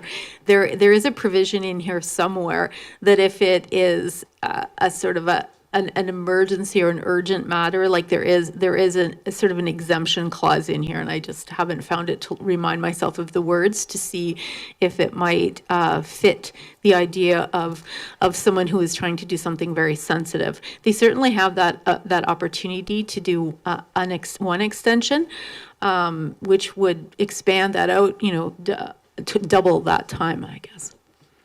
It's 4.2 is the exemption piece, but it does not speak to specifically for anything of that nature.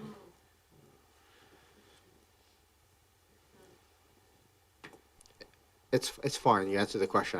That may be something that we consider. I just have a couple more questions. Please continue, to Mayor Chair. Murdoch. And I guess, is there any mechanism by which we can include in a blasting bylaw, since it's a place that people would go, sort of some of the philosophical guidelines of people looking at to understand, the idea of retaining, rock outcroppings in natural form as much as possible on a site, have that be part of the review process when the plan comes in to make sure it's not just overstepping that. And also curious if there's probably would not be regulation, but some sort of encouragement to encourage people to keep some of this material on site and reuse it. And I'll just articulate that. One of the charms of much of Greater Victoria, certainly in Oak Bay, is that a lot of the materials used are native and and natural. And so you see a lot of rock walls that are made out of local rocks and faces that are made out of local rocks in the older houses, and there's a certain charm to that. And I wonder if there's any mechanism there for just encouraging. It's hard on our roads to have it moved. Curious if there's any, you've seen that before, where there's any incentives to keep and reuse the rock on the site. Mr. Bull. Through the chair, yeah, I think this is probably a little bit outside of the scope of the blasting regulation because it's a bit more regulatory and limiting in nature, but in some scenarios, blasting does require a heritage alteration permit or maybe a development permit. There's a few scenarios like that in the district, and that's where something like this could be built into guidelines, and that would be considered more in the context of form and character of a site. So that's where that could be placed, I think. Thank you. Okay, thank you. And just curious if there's possibly to have different rules where blasting is being directly adjacent to heritage registered or heritage or designated buildings. So sort of taking into account, you know, so where people have actually taken the time and energy to register or designate a building, we do recognize it has heritage value, and that the adjacent blasting may have some maybe allows for a longer time frame or something to allow for smaller charges or something of that nature to be used to help protect some of those heritage. Is there consideration of having some flexibility when adjacent to heritage homes? Go ahead, Mr. Bull. At some point, we did explore maybe a wider notification area related to heritage structures. That was one of the suggestions that came out of public input, I believe. But specifically, say a heritage place is close to a blasting site.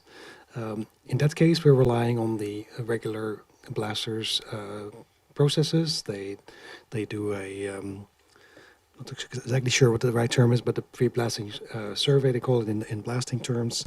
The adjacent properties that might be affected by the blasting are investigated. That's part of the insurance provisions and coverage that the blaster and the owner of the property establish ahead of time. That process would address any sensitive structures or special situations, because if it's so close to the site that it risks damage, then my understanding is that the industry tailors the blasting technique and approach to that particular situation. Thank you. Please continue, Mayor Murdoch. I'm almost done here. Oh, Mike.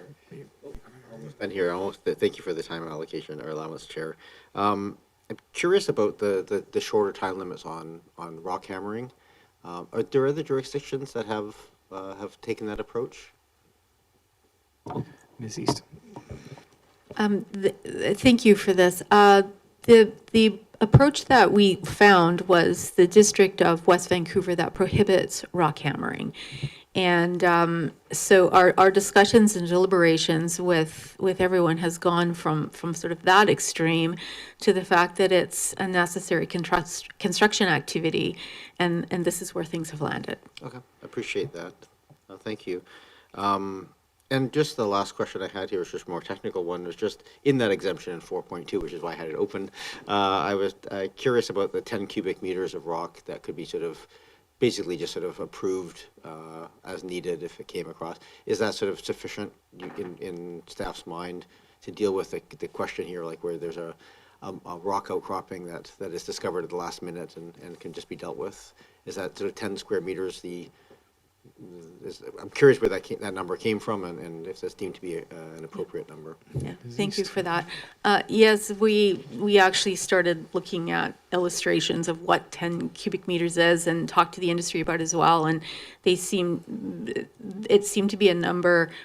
We got the number from District of West Vancouver, and then talking to our own local industry, it seemed to be enough to fix a minor problem, I guess, is how I would summarize sort of that feedback. So that's our rationale, and we're certainly not coming from it from a technical perspective here. More of a bit of a spatial, with some advice from industry and a precedent with District of West Vancouver. Thank you. Thank you, and thank you, Chair.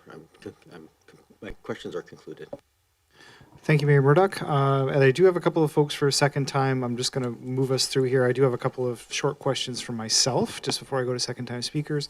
I think that they're probably fairly brief. First of all, there's extensive, through myself to staff, there's extensive reference to the West Vancouver bylaw, and I assume that it's being used because it uses potentially a combination of being a relatively similar municipality to Oak Bay with similar scope and similar issues to tackle, and also has fairly updated language, I guess that's the rationale for that? Thank you for that.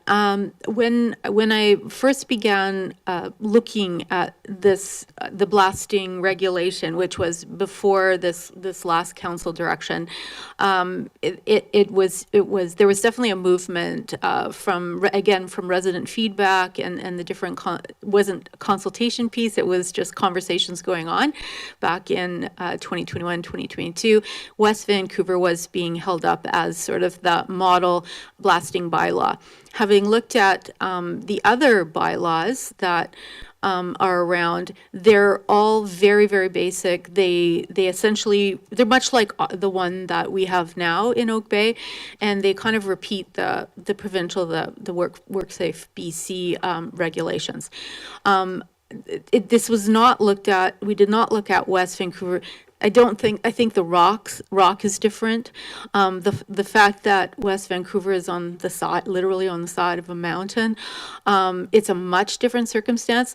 So this effort definitely, we talked to West Vancouver to see how it was going, because they went and tested the rules before they adopted the bylaw, to see if it would work. So we were able to talk to them about how it was working and what they were thinking of. And I can see that there's, they continue to revise it, but it's much more onerous, much more robust.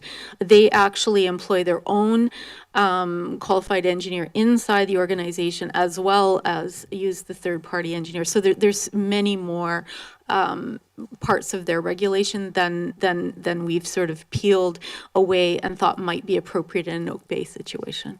Thank you.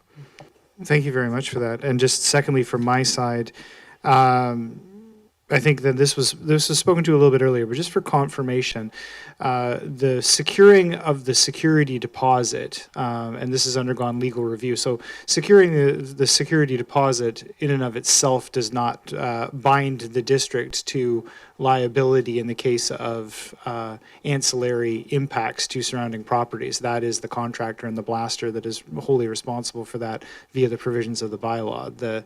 The security deposit essentially sits discrete from that with some language, I guess, which is confined to the necessary paperwork or supporting information that is required, and exclusively to that.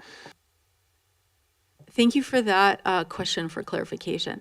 That is a really important point that you make. And when this bylaw were to be drafted, should that be a component to be considered conceptually, the language used is going to be very important, because you are correct. It is not about liability or considering that there may be some damage that the municipality is responsible for. It is a much different mitigation measure, and we need to clarify that in legal language. And we have run this by a legal review, and we know that when it comes to that particular idea, we have to take some care. So the point you make is extremely important and definitely on the radar. Should we go that next step and actually craft the language around using that tool? Thank you. I appreciate that. Thank you. Yeah, and I think the reason I asked that question is because I think it's important for clarification for the community to understand who is responsible for what, and they're when they raise concerns with respect to the activity. So I do have two second-time speakers, Councillor Green, Councillor Braithwaite. I do want to get to the public as soon as possible, so please, we'll endeavor to be brief, and then we'll get to public input, please. So Councillor Green. Thank you very much. And following on that note that you just made, or the point,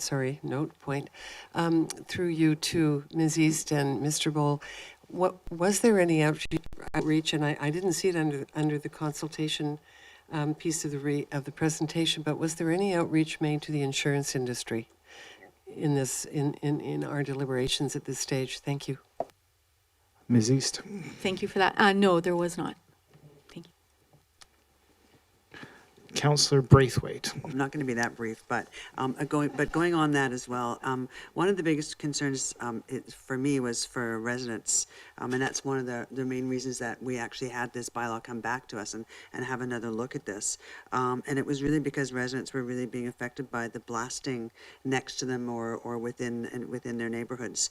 So I guess, and maybe you've answered this question already, but can you outline to me how the residents are protected, especially around the cracked foundations, drywall, and what recourse they can have? Because what it seems like right now is that if a resident has damage to their house caused by neighborhood blasting, the recourse that they have is only through the blasting company, and sometimes that's extremely onerous on the resident. And what role does the municipality play in that, in helping to protect the residents?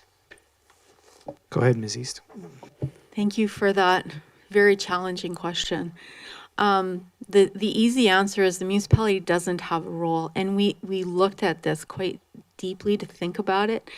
And it is why most municipalities, you'll see the back way off, and it's like, here's the federal and provincial legislation and regulations, and that's the end of the story. And yes, you can only blast between these times. Oak Bay is taking a step to try to protect its neighborhood more by using its powers of by law authority in terms of there's a little bit more in here. But the idea of liability is absolutely an insurance industry matter, and the recourse is back through the blaster and their insurance, but it also, their insurers, the homeowner, the property owner's insurer will also be very interested in, being party to that situation. Go ahead, Councillor. Yeah, and I'm not sure if that's been the case. I think that that we probably have people in the audience that are going to speak to that. So I'm going to leave that point for now. The other thing I wanted to touch on was, it was really interesting when the mayor brought up about reusing material, because I think that, and I'm not sure if anybody in this room would remember this, but when the Oak Bay Beach Hotel was built, they actually used rocks from the Oak Bay Beach Hotel and either used them in the shoreline somewhere or at the yacht club, and they reused that material. So it's a really interesting point, I think. And then keeping on the rocks and the moving of the rocks and the effect on the roads. Can you just walk me through the fee that covers this? Because it looks like it's $100 per meter cubed of rock removed. And is that charged under the current bylaw already, or is that included in the fee that is currently charged? Ms. East. Yes, hello. Yes, I was just trying to look at the numbers directly again. But that is the $100 per, there it is, sorry, per cubic meters. That's only when the rock removed goes over the maximum limit of rock removed.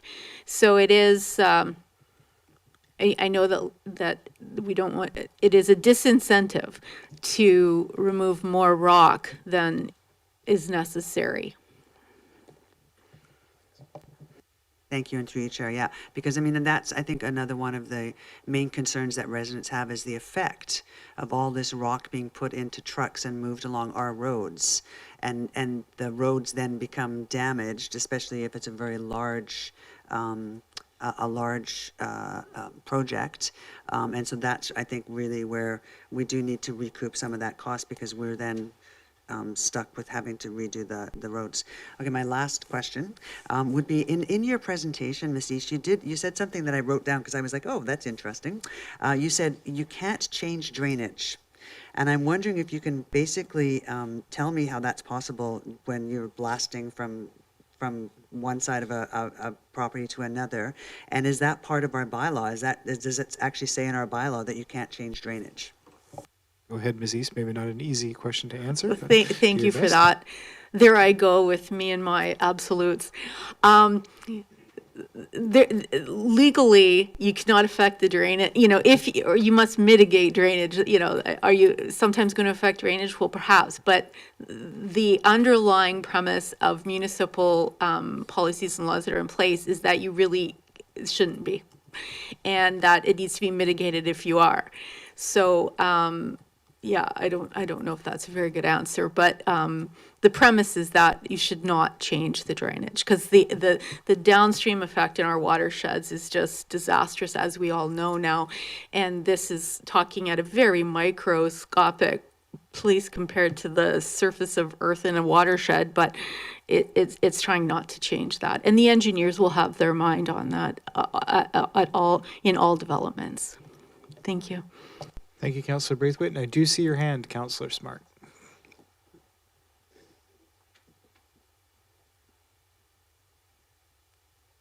Sorry, it was it my turn? Are we waiting for Hazel? Oh, no, sorry, I didn't call on you specifically. Go ahead, Councillor Smart.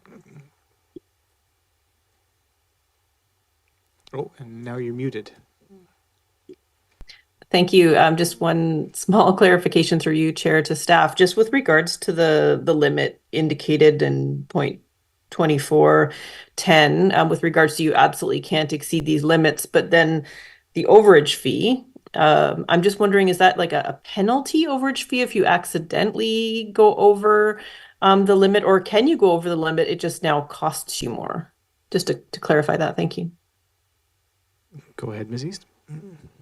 Thank you for that question. I know I'm treading. I can feel my shoulder, the lawyer, and I don't think it's not a.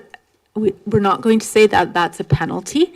I'm going to say that it's a disincentive to do that. And if people do accidentally go over, then there's a charge. And it's a great example that Councillor Braithwaite brought up about that excessive impact on the infrastructure just from hauling rocks, I suppose, would be one interesting business case.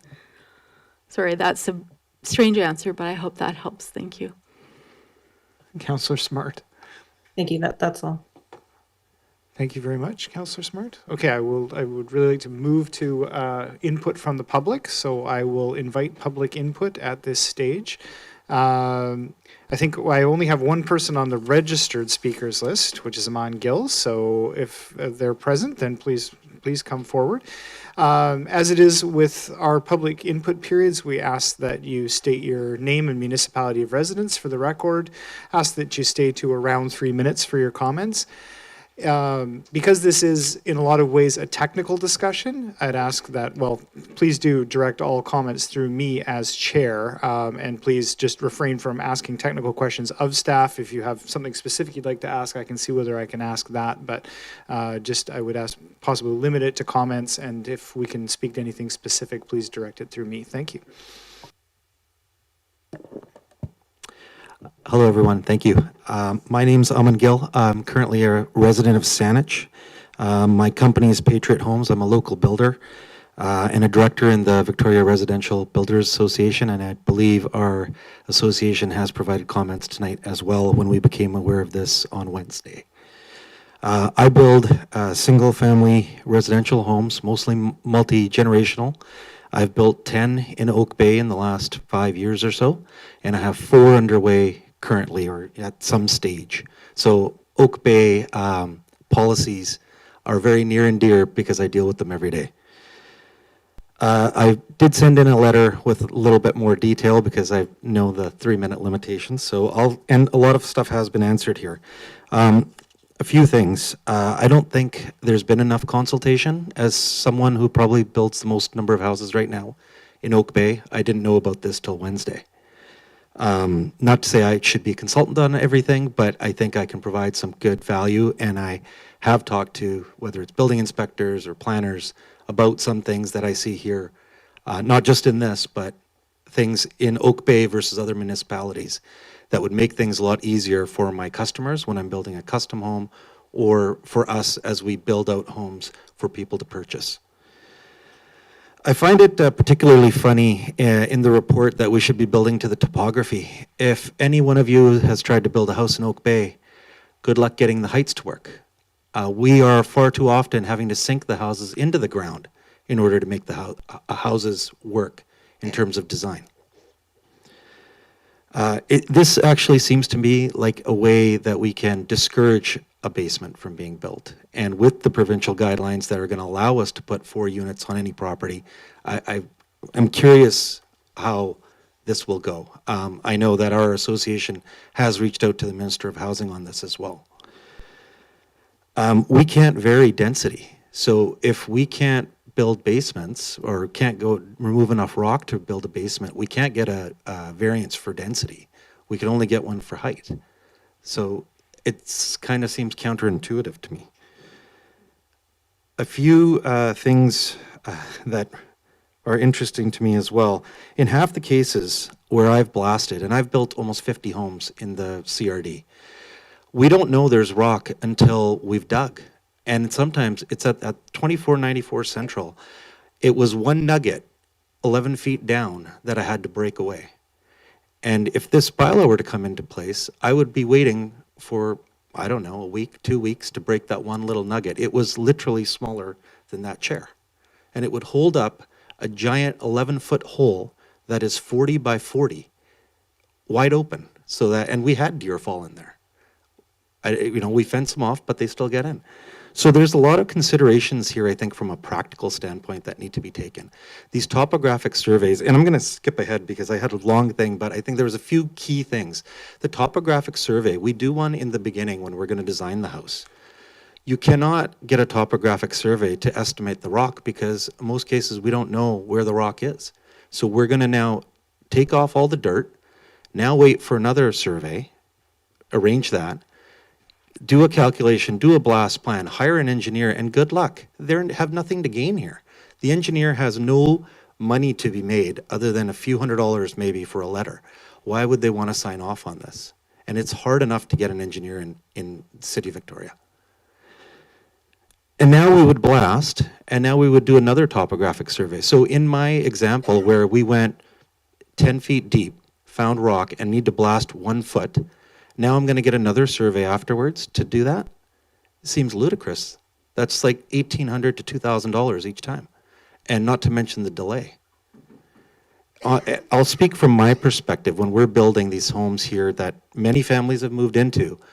We are borrowing at a monthly rate right now, $15,000 a month. So if we're waiting a month, that's $15,000 out. At the end of the day, that's not coming out of my pocket. I'm going to add it on to the price of the home. That's the way everyone's going to operate, right? So your residents are going to pay more to move to Oak Bay. And we know what land values are here. Mr. Gill, I'm going to have to ask you to wrap it up. Okay, sorry. Thank you. I think the permit validity that was brought up is really important because there are stages to construction. And it's not as easy as blast the foundation. We have to blast for services too. And you can't do it all at once. So I think that's really important. And then last thing I would say is some of these reports aren't needed, like the professional environmental report about birds, not needed for this 14 permits I've asked for so far. They would be, I guess, in this case, if I were building in those periods. So with that, I will wrap it up, and happy, if anyone wants to reach out, happy to be help. Thank you very much, Mr. Gill. I appreciate your context here. Is there anybody else who wishes to speak to this item on the agenda? Please come forward. I think in this particular case, you're well apprised of the rules and the regulations and the conduct. Yeah, I know. I haven't been to council for years, and suddenly I've been twice. Diana Butler, Oak Bay. I live in Oak Bay. My remarks are going to be focused on what it's like to be a homeowner of a property which is going to be next to a blasting site. Because I think, and I think it's been reflected quite often tonight, that it's a really serious matter for homeowners. So I want you to imagine, if you will, that close to your house a new development has been proposed and blasting and drilling will be undertaken to prepare the site. Understandably, you are immediately concerned about the potential effect on your property. You are told that the owners of the neighboring property will hire and pay a third party to undertake a pre-blasting survey. Hopefully, your property is going to be included in the survey, but we've heard that that's not always the case. Do you have any say on who is hired? I don't think so. Will the results of the survey be shared with you before blasting and drilling start? I haven't heard that. That's a common practice. If something is missed, not included, or not described adequately in the survey, how will you know? And if damage to your property ensues, on what basis can you make a claim, and will it be successful? And remember that a house is usually the major investment that most people make in their lives. So that's their equity that they pass on to the next generation. Of course, I suppose you can try to take preemptive action, and that is take lots of photographs, as we've been advised. Hire your own surveyor, but that involves considerable time, effort, and cost. This course of action seems unfair, with the owners of the affected property having to pay for the outcomes from others' actions, over which you have no control and have not caused. And what if damage does occur? We checked with our insurer, and we were told in no uncertain terms that no, they will not cover damages from blasting on your property. In fact, she didn't know of any company that did.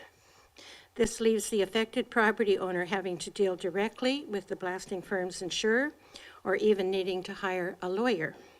Both courses of action involve considerable time, effort, and cost, not to mention stress. And surely there must be more acceptable ways of dealing with this situation than those outlined in the report. You know, a primary responsibility of local government is the protection of property and citizens. That's why you have a fire department, why you have a police department. And this is not so far removed from those kinds of considerations. So I would suggest that you need to have further discussion and further consultation and find something that will protect the interests of your residents and their properties. Thank you. Thank you very much, Ms. Butler, for coming forward. Appreciate you sharing your thoughts. Please come forward.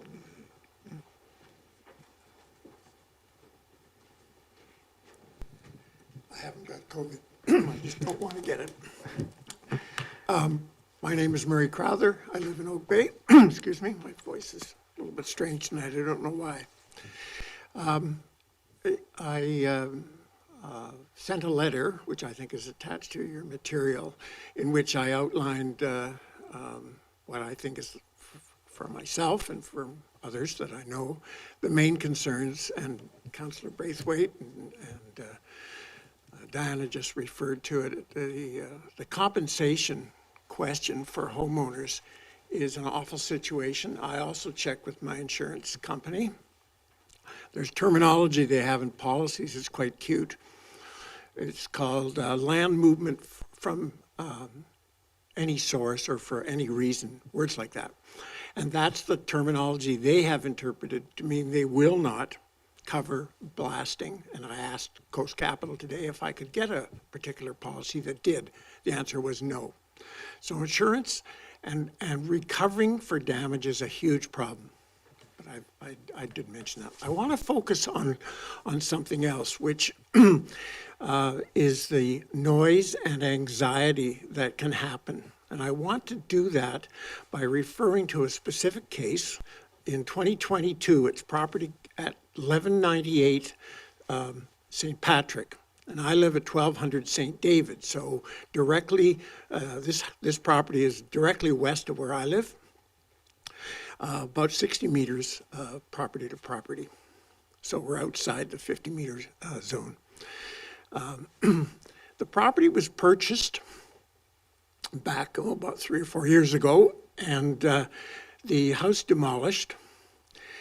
The owner then sought a blasting permit. It took a while for him to get it. I got the notice that the municipality sends out, and there was many months, I think, gap in between. I forgot all about it, to tell you the truth.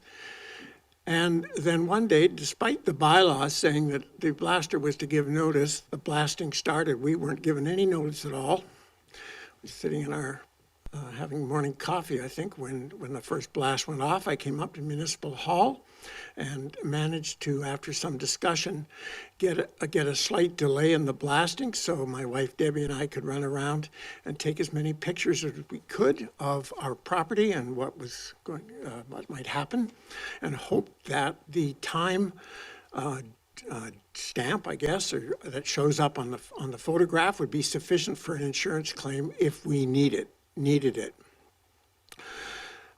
Following that, the blasting took place. There was 3 or 4 blasts every day.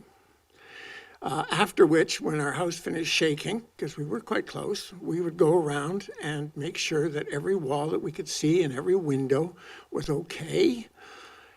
And we also paid particular attention to our old in-ground concrete pool, because if it cracked, my next-door neighbor on the south side was going to have 12,000 gallons of water in his backyard and in his basement, and he would, of course, sue me, adding to the particular difficulty.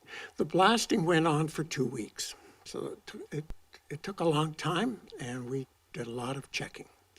The good news was there was no damage that was apparent to us.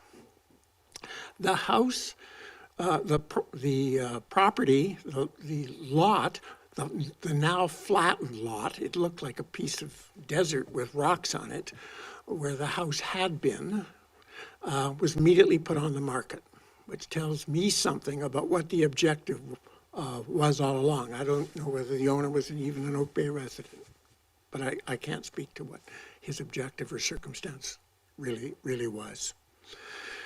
So that was the good news. The bad news was what happened right after that.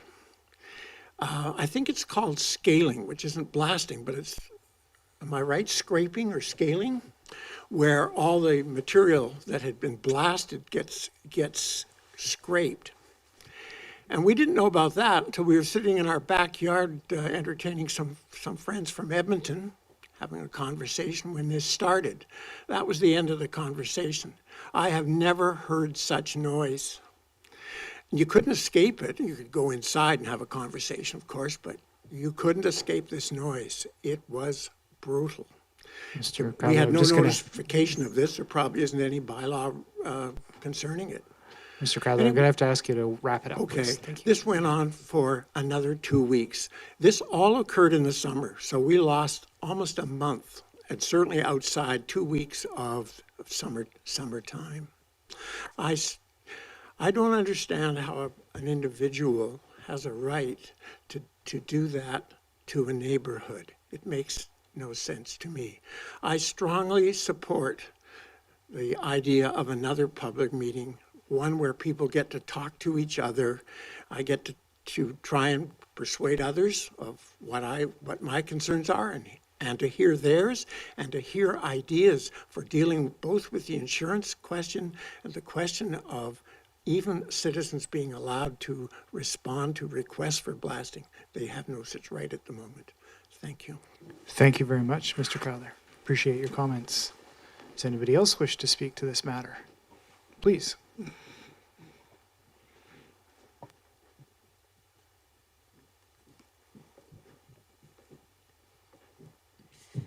My name is Barb Grant. I live at 1538 Beach Drive. In an effort to protect the municipality's designated heritage assets, would council consider disallowing dynamite blasting within close proximity of a designated heritage building? The idea in these cases would be to encourage slab-on-grade design. There are many contemporary homes in our neighborhood that are slab-on-grade. I am acquainted with an architect who says that the industry is moving toward slab-on-grade because it's inefficient to heat below-grade spaces. Thank you. Thank you very much, Ms. Grant. Is there anybody else who wishes to speak to this item? Please come forward.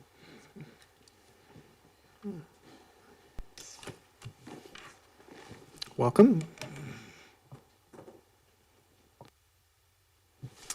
Good evening. My name is Jim Phillips. I'm a resident of Victoria, but I do spend significant time in the district with a set of in-laws that live over on St. Patrick. I am the CEO of HHS Drilling and Blasting. We were one of the 2 blasting contractors that were consulted during this process. We are also one of the South Island's leading close proximity blasting contractors, and we're co-authors on the original version of the International Society for Explosive Engineers Best Practices Guide for Close Proximity Blasting Operations. I've submitted a letter with more fulsome commentary, but I'd like to address one of the proposed updates here, given its importance as a matter of safety, and it has been addressed by some of you councillors as well. Regarding safety, I do refer to proposed item 18 on page 33 of attachment 3. This is the item that refers to time limits on blasting permits. I think conceptually, at a high level, it's important for all stakeholders to understand that blasting contractors aim with all their intent as residents and neighbors of the communities that we operate in to minimize disruptions to neighbors and ensure the safety of all those involved. I believe that the intent of this proposed item, while positive in its nature, is perhaps just a bit misguided in its practicality. So as we work through a site, we are constantly adjusting to respond to site conditions and rock characteristics. So for example, when we started a site, we may initiate a test blast of, say, for instance, 5 holes to see how the rock will respond. We monitor everything with seismographs, and if the readings on the seismographs indicate that ground vibration is too high, such that it would cause damage or be disruptive to neighbors, then we would adjust to, say, 4 holes. If that's not the case and the readings are extremely low, then we may be able to adjust upwards so that we're more productive and can get off-site faster, which for everyone involved is very positive, right?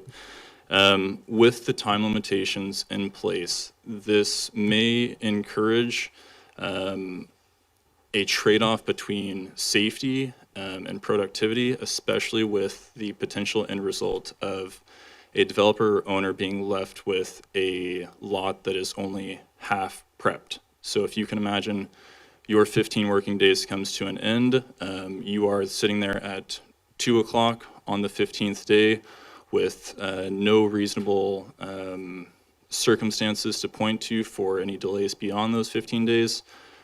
You're left with the decision to say, do I initiate 40 holes in the final 2 hours of the day, or do I leave this owner with a lot that does not fit with their design? That being said, I think it's a risk to worker safety, it's a risk to neighbor safety, all stakeholders involved to force that ultimatum onto someone. Additionally, beyond that, I think it's important context for everyone to understand that blasters are regulated under a certification process by WorkSafe BC.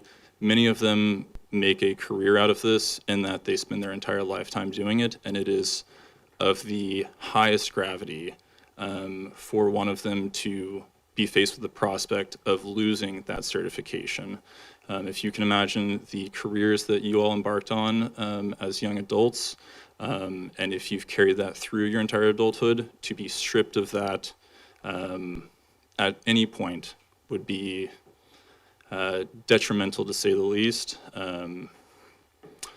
But that being said, I believe it's been made clear from questions from councillors today, some of the comments from staff and the public, that there are some subtleties to this process and some nuances that need to be better understood. I certainly do appreciate all the questions that have been asked this evening, and I do look forward to what I hope will be continued engagement with both industry and the public. Thank you very much, Mr. Phillips, for attending and providing your expertise here tonight. We appreciate that. Is there anybody else who would like to speak to this matter? I think almost everybody has spoken to this matter. And I do not see any attendees or hands online. Seeing none, then I will bring it back to this table. So we have addressed a number of technical questions. I guess there is still room for potentially some additional questions, but we will seek to get this around to a motion or some discussion around the point that would get us to a motion. Could move receipt. So moved and seconded. Any discussion on receipt? Seeing none, all those in favor? Any opposed? None opposed. If no one else has anything to add, I would actually go straight to a motion if that's agreeable. Motions are always in order, Councillor. Thank you. I'm going to move option 2, that staff be directed to gather additional public input on the proposed changes through Oak Bay Connect. So moved. Seconded. Councillor Green. Discussion. Please motivate, Councillor. Thank you so much. And I will motivate a little bit. I think we've heard a lot of information in the room tonight. There's a lot of questions that came up around this table that make me think that perhaps we need to take a small step back and regroup before we move forward on this. I think for me personally, the safety issue that was just brought up is one thing that I think we should look at, and then again for me it's the residents and what can the residents, what expectation do the residents have of us? I think Ms. Butler said that, that's our job is the protection of property and citizens, and I take that really to heart. I really want to ensure that in when it comes to blasting, that we are able to ensure to our residents that that they are going to be taken care of, and that we give them or we make it so that whatever companies are doing this blasting are on the hook if something happens to somebody's house, because as we've heard, insurance, my own house insurance wouldn't cover something if something happened to my house during a blast. So I want to be confident that we as a municipality have done what we need to do to ensure that the rights of our citizens and their property are protected. So I'd like to go back and have a little bit more of a discussion around this. Thank you, Councillor Braithwaite. Councillor Green, did you wish to add to that? Thank you very much. Thank you, first of all, to staff for the presentation and the extensive report. It is highly technical and it's challenging, and there's no doubt about that. And thanks, too, to all the members of the public who spoke to us tonight. Really appreciate it. And I'm supporting this motion because, like Councillor Braithwaite, I think we need a more robust conversation with our own community. We had one session October the 11th, 2023. I think it was 4 to 7 p.m. So it followed right after the Thanksgiving weekend. It was during hours that, some people who work wouldn't be able to get there in time, get dinner, and get to the workshop. And I think some people that attended said to me that they were looking more for a dialogue, a conversation with staff and with professionals in the field. And I think that would be I do think that would be a good idea.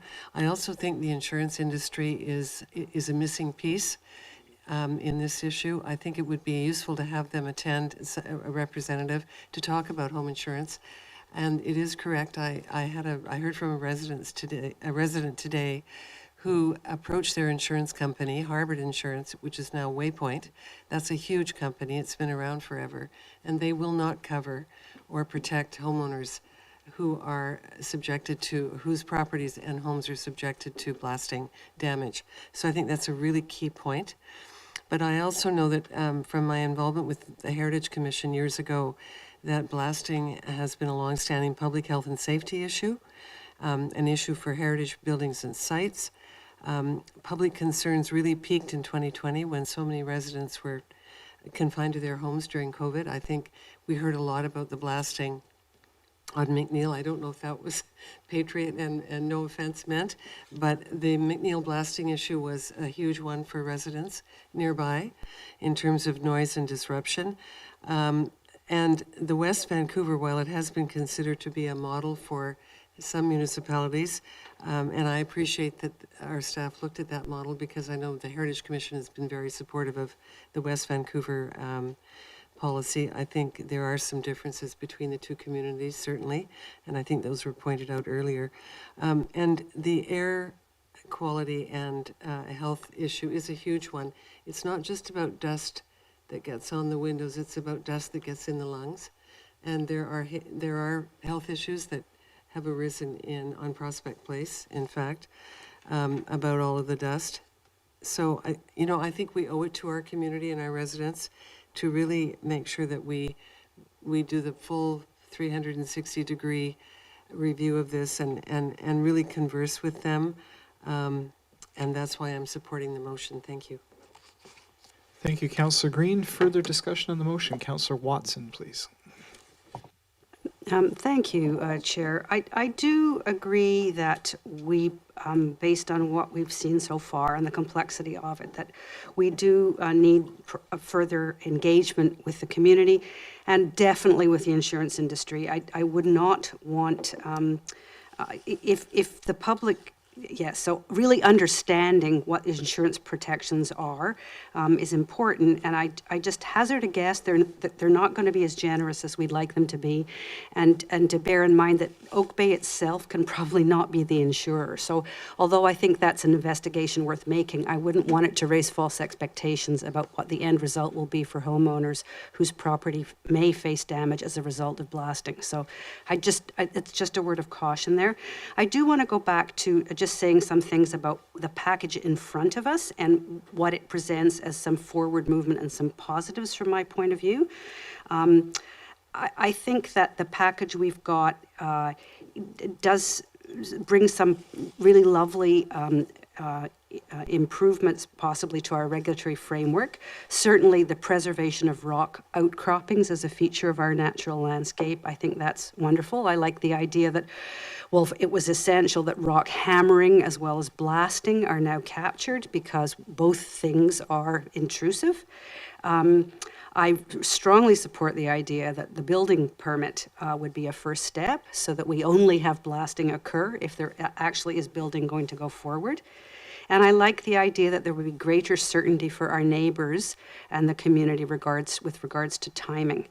But I just caution that in some other ways, I think what's being proposed is an regulatory overreach that may dampen development and may place such restrictions on what can actually happen that we are sort of hampering ourselves in some of our objectives with respect to housing.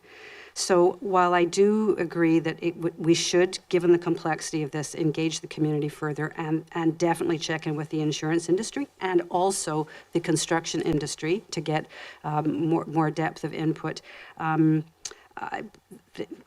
package at the moment as it's presented, there's aspects of it that I think go too far from creating a better playing field for the community with respect to blasting. So anyway, I will support the motion for further outreach, but I'm not entirely content with what's been presented to us as a comprehensive package.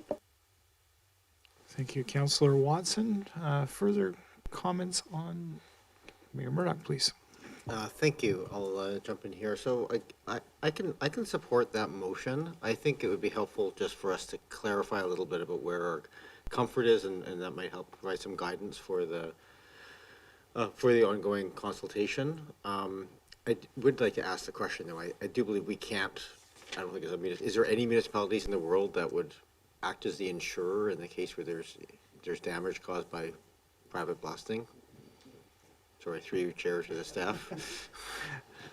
Thank you, Mayor Murdoch. Mr. Bull, that maybe anywhere in the world is a broad catchphrase. So you may not have all of that immediately to your hand, but to your knowledge, Mr. Bull. Yeah, thank you for the chair. We have looked specifically at the BC context, and West Vancouver has the most ambitious regulation, and that's not included there. No, thank you. Thank you. So I'll just make a couple of comments on, I mean, I think all of this is trying to strike a balance between, retaining heritage and protecting the visible native outcroppings of rock and native topography as much as possible. I'm also cognizant of the fact that, as noted by a couple of the speakers, these are very real costs. Our delays on projects are incredibly expensive, and I think we're also very cognizant that staff time is incredibly limited. We have a small staff with a lot of work that has to get done, and want to make sure it's being used in a way that is not duplicating or overdoing the amount of sort of detail that is required. When I saw the Raptor reports, I'm like, what's going on here? I did actually really appreciate the answers that were given, that those are sort of some standard pieces as part of development permit processes. But that may spark a larger conversation about what are, and maybe there's some language here that things have to align with those current processes. Because I certainly wouldn't want that to exist if it didn't exist within the building permit process. So I think a lot of the things here really have a lot of merit. So I just went through my little list of things that I'm not sure is I don't feel is particularly necessary, but I'd be interested in hearing more feedback. One, I do hear pretty loud and clear. I don't think that the professional engineer as a requirement is that key piece. I think that as nice as that would be, practically speaking, probably not a reasonable ask. I do like the idea raised of looking at some time limits for blasting in terms of times of year. I think rather than having to do more detailed surveys of surrounding trees and so forth or raptors. I do think there's some merit to just maybe outlining some of the principles intended here, just so that when people are doing their site plans and building designs, that they are looking at maintaining rock where possible and trying to build their buildings into the natural topography. Granted, a lot of Oak Bay that's fairly flat, but certainly there are aspects and areas that I think it's fairly important. I do actually support the recommendation of the 7-day notice and 48-hour industry notice. I think that's a reasonable. The current model achieves both goals. I really do like to appreciate the effort here, and I harken back to where this all started. It was during COVID when people were locked at home and couldn't escape, and the blasting industry was essentially shut down because they couldn't do the house inspections. And so the rock hammering took over, and it was just absolutely driving people insane. And as a person who had rock hammering go by my house for a couple of months, I can attest that it's a very painful noise to have to listen to. And so I'm really appreciative of the fact some of the time limits and instead of giving more incentive for blasting over rock hammering is a really positive on this. I just want to sort of highlight that as a piece. Yeah, and I guess I still have some concerns with the time limits. I think the points around safety being raised were really good ones, and I think my presumption here is that we have a professional blasting industry that is beholden to making good products, and I think they're always going to do what's right, in the best interest of their clients and pieces, and I don't want to be in a position where our rules make that difficult. And the last comment I would just make here that I guess, fees attached, I think within the building envelope, I have no problem with any of the blasting pieces. I think all of those should just be as easy and as simple as possible. I think where we may want to get more nuance is outside of that framework. And perhaps I think where we can really add value as a municipality that honestly the development industry cannot do is raise the awareness. If there's buildings within the heritage, even if they're not designated, but on the heritage register within a jurisdiction, that just to inform so that the development industry can make that proactive effort to make sure that they're doing that due diligence to minimize the impact on those would be really helpful, I think. It's not something that's easily accessible for the average developer. So thank you for letting me have my comments in there as well, and I appreciate it's sort of tangential to the motion to ask for more input, but I just thought I'd share my thoughts on what I've heard here tonight. Thank you, Mayor Murdoch. I'd appreciate those comments because I think in this forum, it is, to my mind, highly technical work and lots of literally moving pieces. So I think the more context that we can, if the will of council is to to get more public input, it's important that staff understand what the nature of the question that we're asking is. So I appreciate that. Councillor Smart, I see your hand. Please go ahead.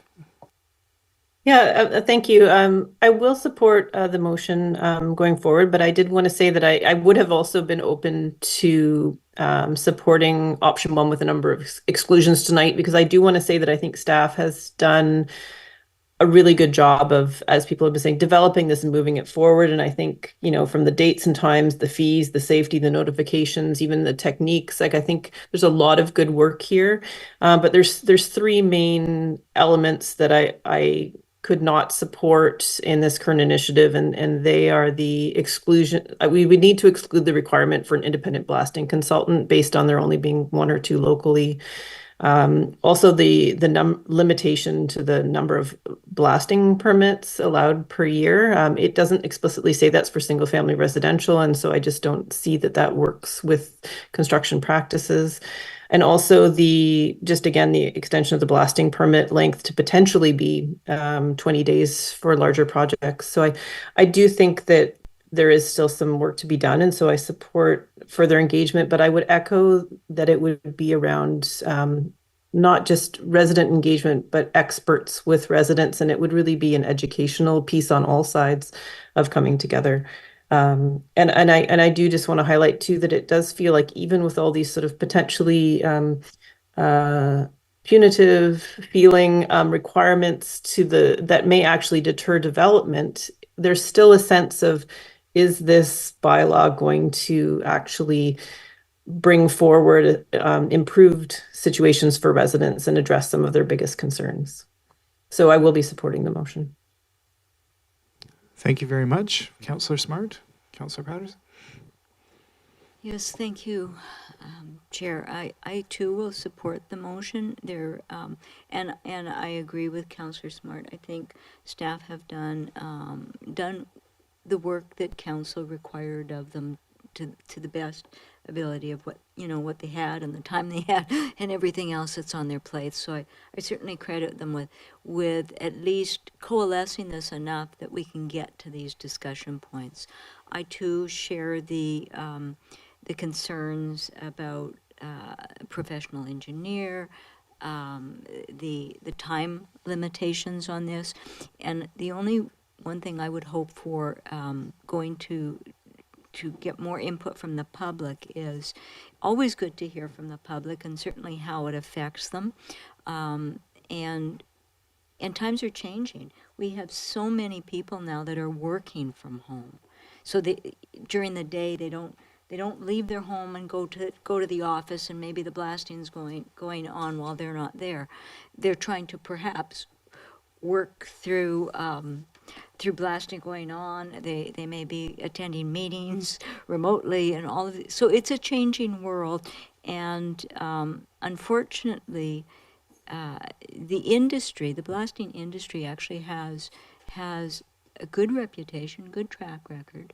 But unfortunately, in this district, there have been circumstances where notices have been lax in being adhered to or given to people, and so we're dealing with that. But I think it's really important as part of this public consultation that we have input from the insurance industry so that residents understand where the authority of the district can be, where as homeowners their responsibility lies in being part of this, and just having a better understanding of setback areas that are required under the WorkSafe BC and the guidelines, so that we just all come away with a better knowledge and hopefully a better framework, and we have a good basis for the framework in this of communicating well, so that we can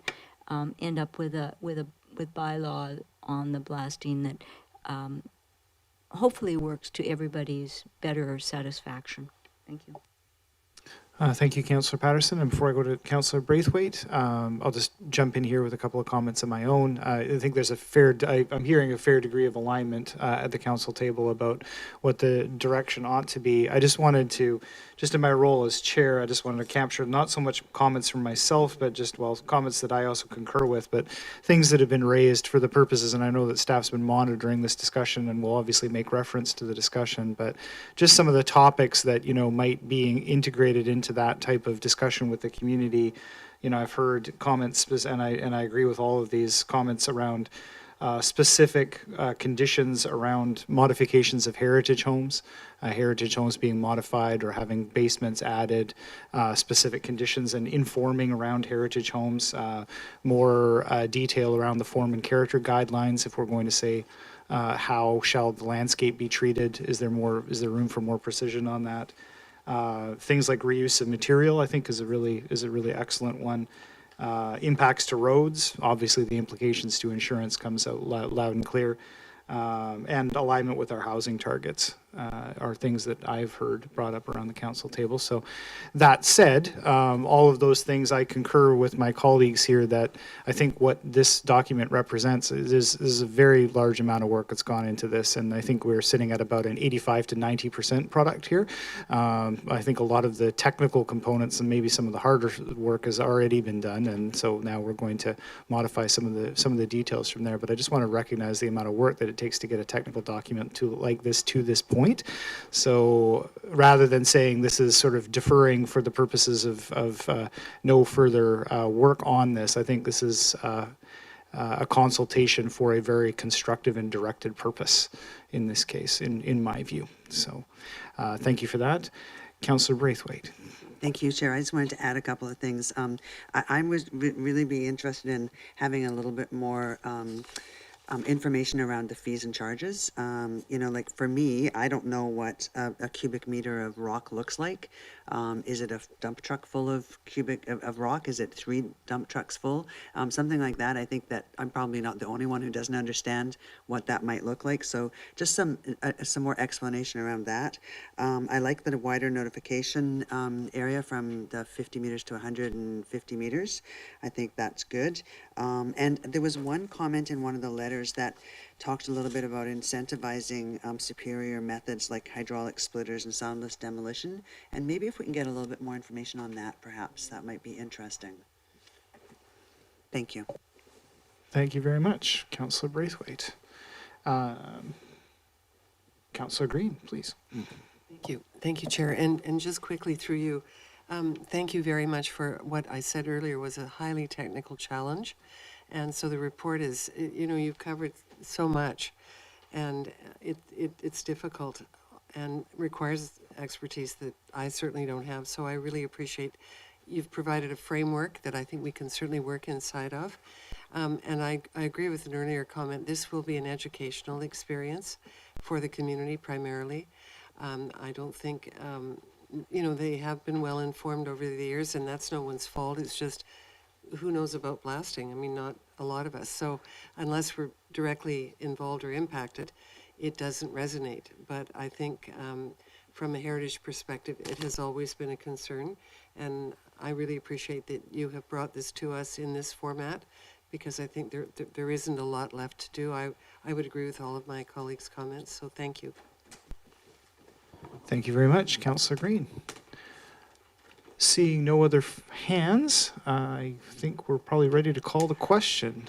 So this is the motion on the floor is to send this to more public input through Oak Bay Connect, and staff to undertake the comments, or will sort of integrate the comments taken from this meeting. So I will call the question on the motion on the floor. All in favor? Can I just have a clarification? Sorry. Sure. Sorry, just a clarification, but not just through Oak Bay Connect, but also through public consultation in person as well? I mean, is that not something that we're considering? The recommendation, as it's in the staff report, specifically references the online avenue and does not integrate public forum. And from my understanding from previous discussions of this nature, those things have budget implications. So I guess I would potentially ask Ms. Williams if we were contemplating additional public input, would we need a motion to evaluate the budget of that indication? Thank you, and through you, Acting Mayor Appleton. I'm going to defer to Director Bowl to indicate whether or not his current budget allows for any additional consultation, in-person consultation this year, and if not, perhaps a motion indicating that we increase a budget to accommodate that. Thank you, Ms. Williams. Mr. Ball.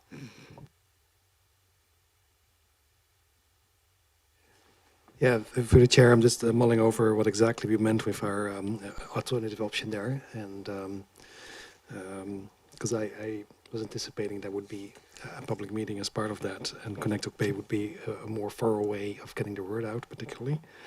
In terms of the budget, this 5,000, it depends a bit. I think if we want to prepare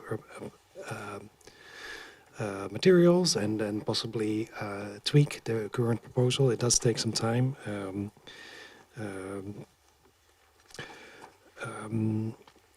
So I'm cautious that the scope may be a little bit bigger than I think I had anticipated. So that said, in terms of the budget, that definitely will be tight. I'm not sure what process Ms. Williams had in mind, but let me see. I think that I would need to take a closer look at that and see what the options are. There's definitely a timing option in the short run. This spring, our focus is going to be on housing first. But I think over the summer or fall, we definitely can action this at that time. And then if there's, maybe we'll leave it at that if there is a funding question here, that probably needs to come back earlier than that to confirm that. Thank you.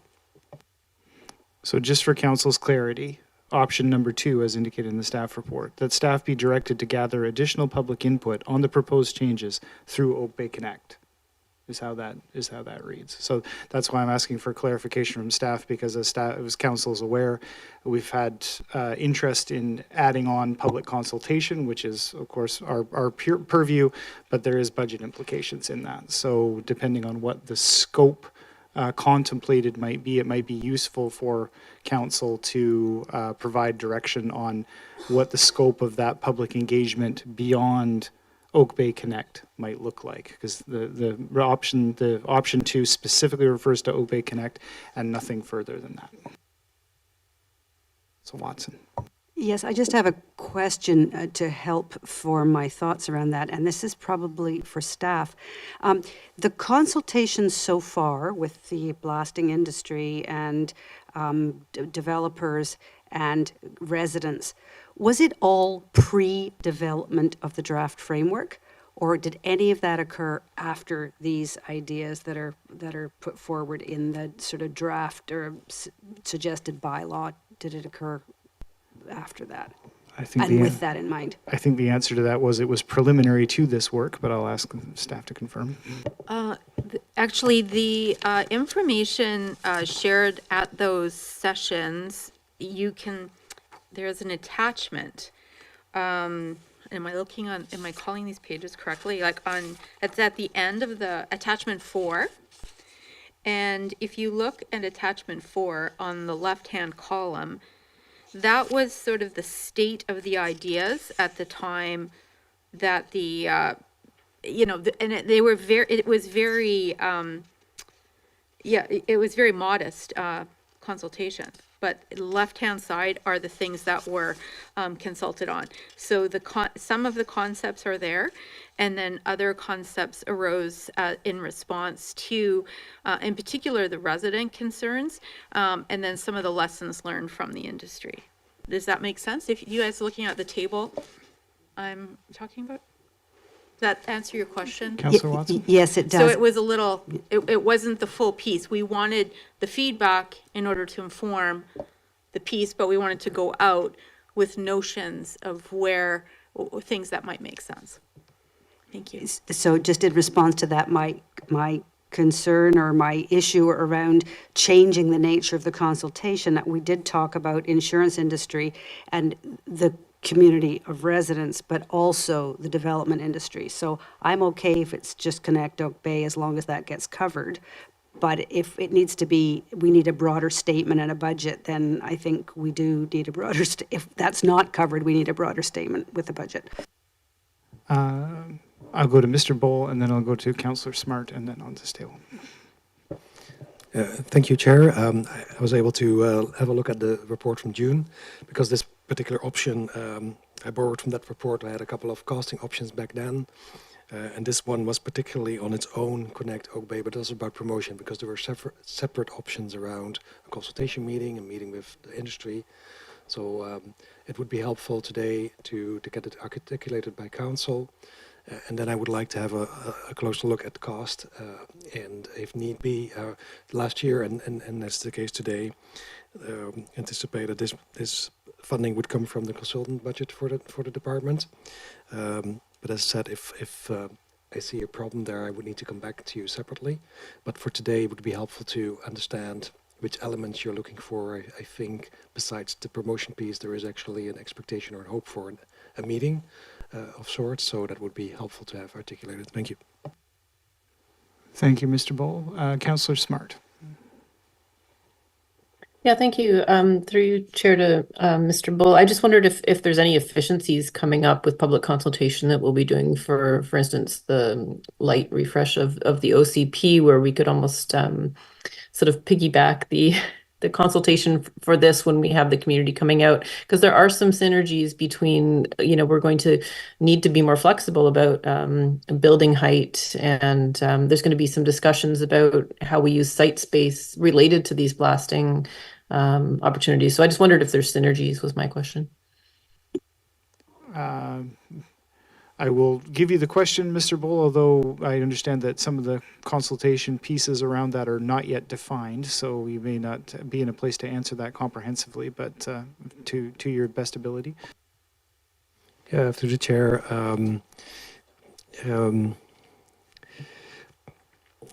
My first inkling would be that would be more of a complication, because this is a very specific policy matter that needs further detail, and it's complex on its own.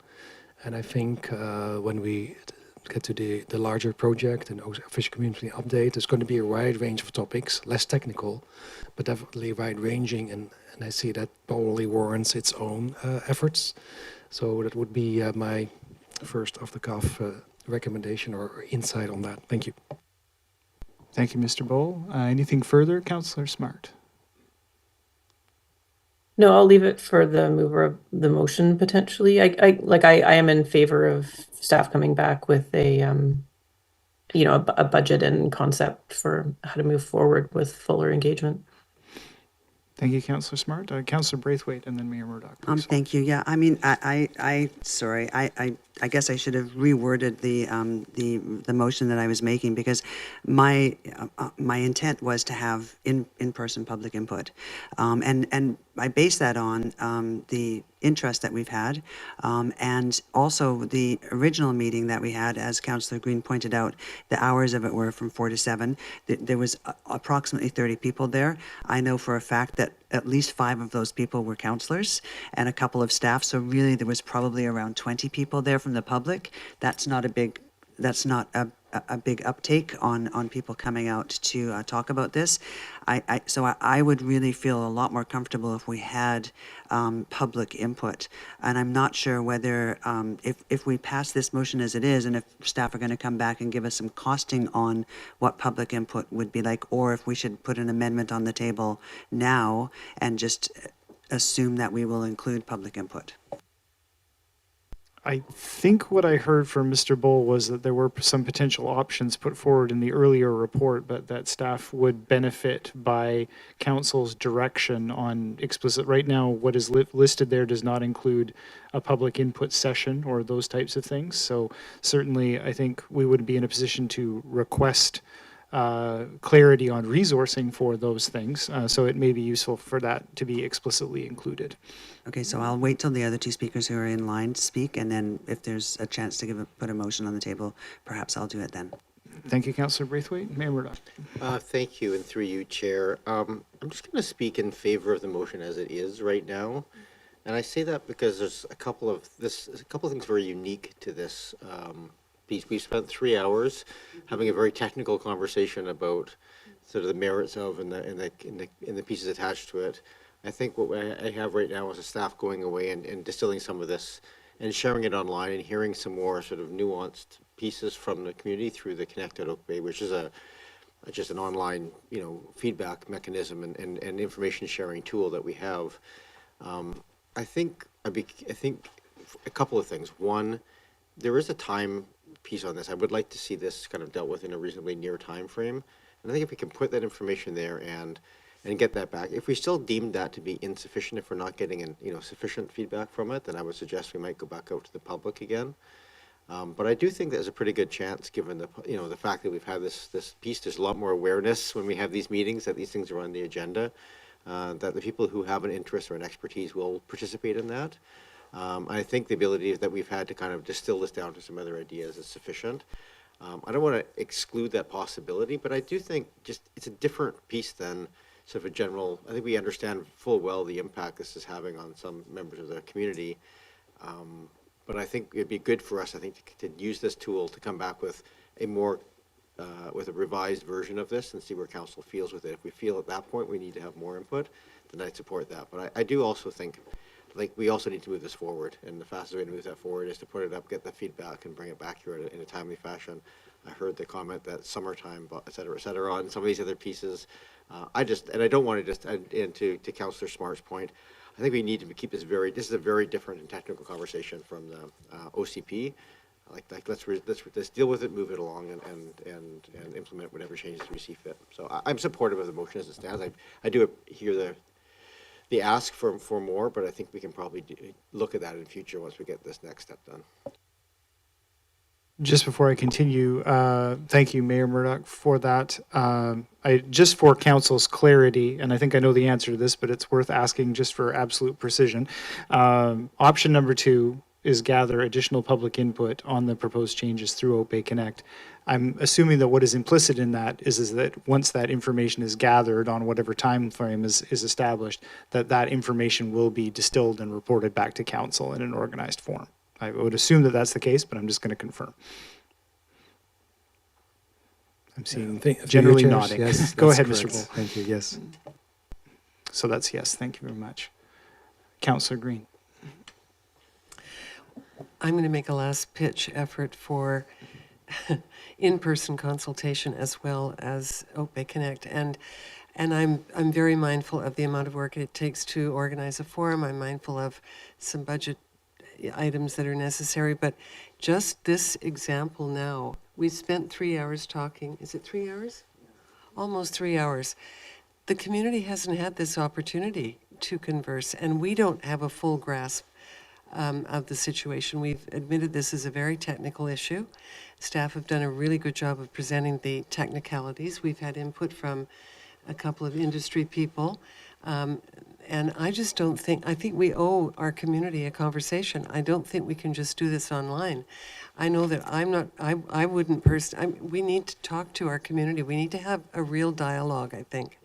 I really do. And so I will not support the motion unless it's amended to reflect the opportunity for a forum. And I certainly don't want to hold up moving this forward, but this is a really good opportunity. It's been a burning issue for as many years as I've lived here. And I do believe that it deserves a conversation with our community. So the motion on the floor, and as in the staff report, it confines this to Oak Bay Connect. So the options, they're not the exclusive options, but the options in front of council at this stage of the game would include an amendment to the motion on the floor to ask for a request for the resource implications of a public forum to discuss. So that is an option for council. So if there was an interest in such an amendment, then I would seek a motion.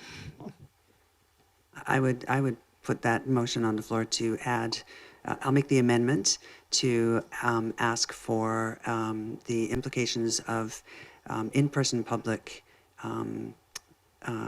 input and the costing around that. The resource implications from staff for a public input session.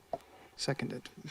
I'm not going to motivate because I think I already have. So, yeah, I think that this, so essentially the amendment implies that, well, basically that staff will return with resourcing implications for that to assess that. And that's going to be, that's going to be an important analysis because obviously community building and planning has much on their table right now and it will be difficult to fit this into the work plan. So certainly we can evaluate that, but council would need to evaluate what the resource implications would be. So any discussion on the amendment to assess the resource implications of public engagement for this item?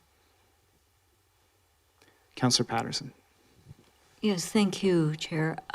I supported the original motion. I don't support the amendment. I certainly appreciate the comments of my colleagues at the council table of the rationale for this, but I think a lot of work has already taken place in pulling this together. And I think that the basis of the document, if we use Oak Bay Connect, at least will inform and get feedback on where we are at this point in time. Having received that, I think then certainly I would be in a better place, I think, to then understand if I would want to go forward, asking for more of a resourcing plan to go further than that. But I think since we're at this point, I would like to see us inform residents first of where we are now, get the feedback on there, and keep moving forward. I think a lot of good work has been done, and I don't want to delay it unduly. Thank you, Councillor Patterson. Before I go to Councillor Watson, I am going to need a motion to extend. I would seek to extend for 15 minutes. Excellent, Your Worship. Moved and seconded. All in favor? Any opposed? None opposed? Move forward. Councillor Watson and then Councillor Smart, please.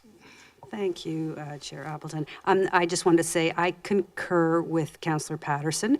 I don't support the amended motion, and I also just want to say I do think, although notwithstanding there's councillors and members of staff there, 20 or 25 or 30 members of the public at a public meeting is good attendance. I'm not sure that having a public forum necessarily, I mean, we're not there yet, but it would actually get a much better response than we've already achieved. Thank you. Thank you, Councillor Watson. Discussion on the amendment, Councillor Smart. Yeah, thank you. I do appreciate both Councillor Watson and Councillor Patterson's points, and just echoing Mayor Murdoch about, like, this is a good next step. This is efficient. Let's keep the momentum of this going, knowing how busy the planning department is right now. I don't want to lose the momentum of this good work that has happened. And I do feel like, as has been said, if after this Oak Bay Connects engagement, then we want to go out for further information, there's still that possibility later. So I won't be supporting this current amendment.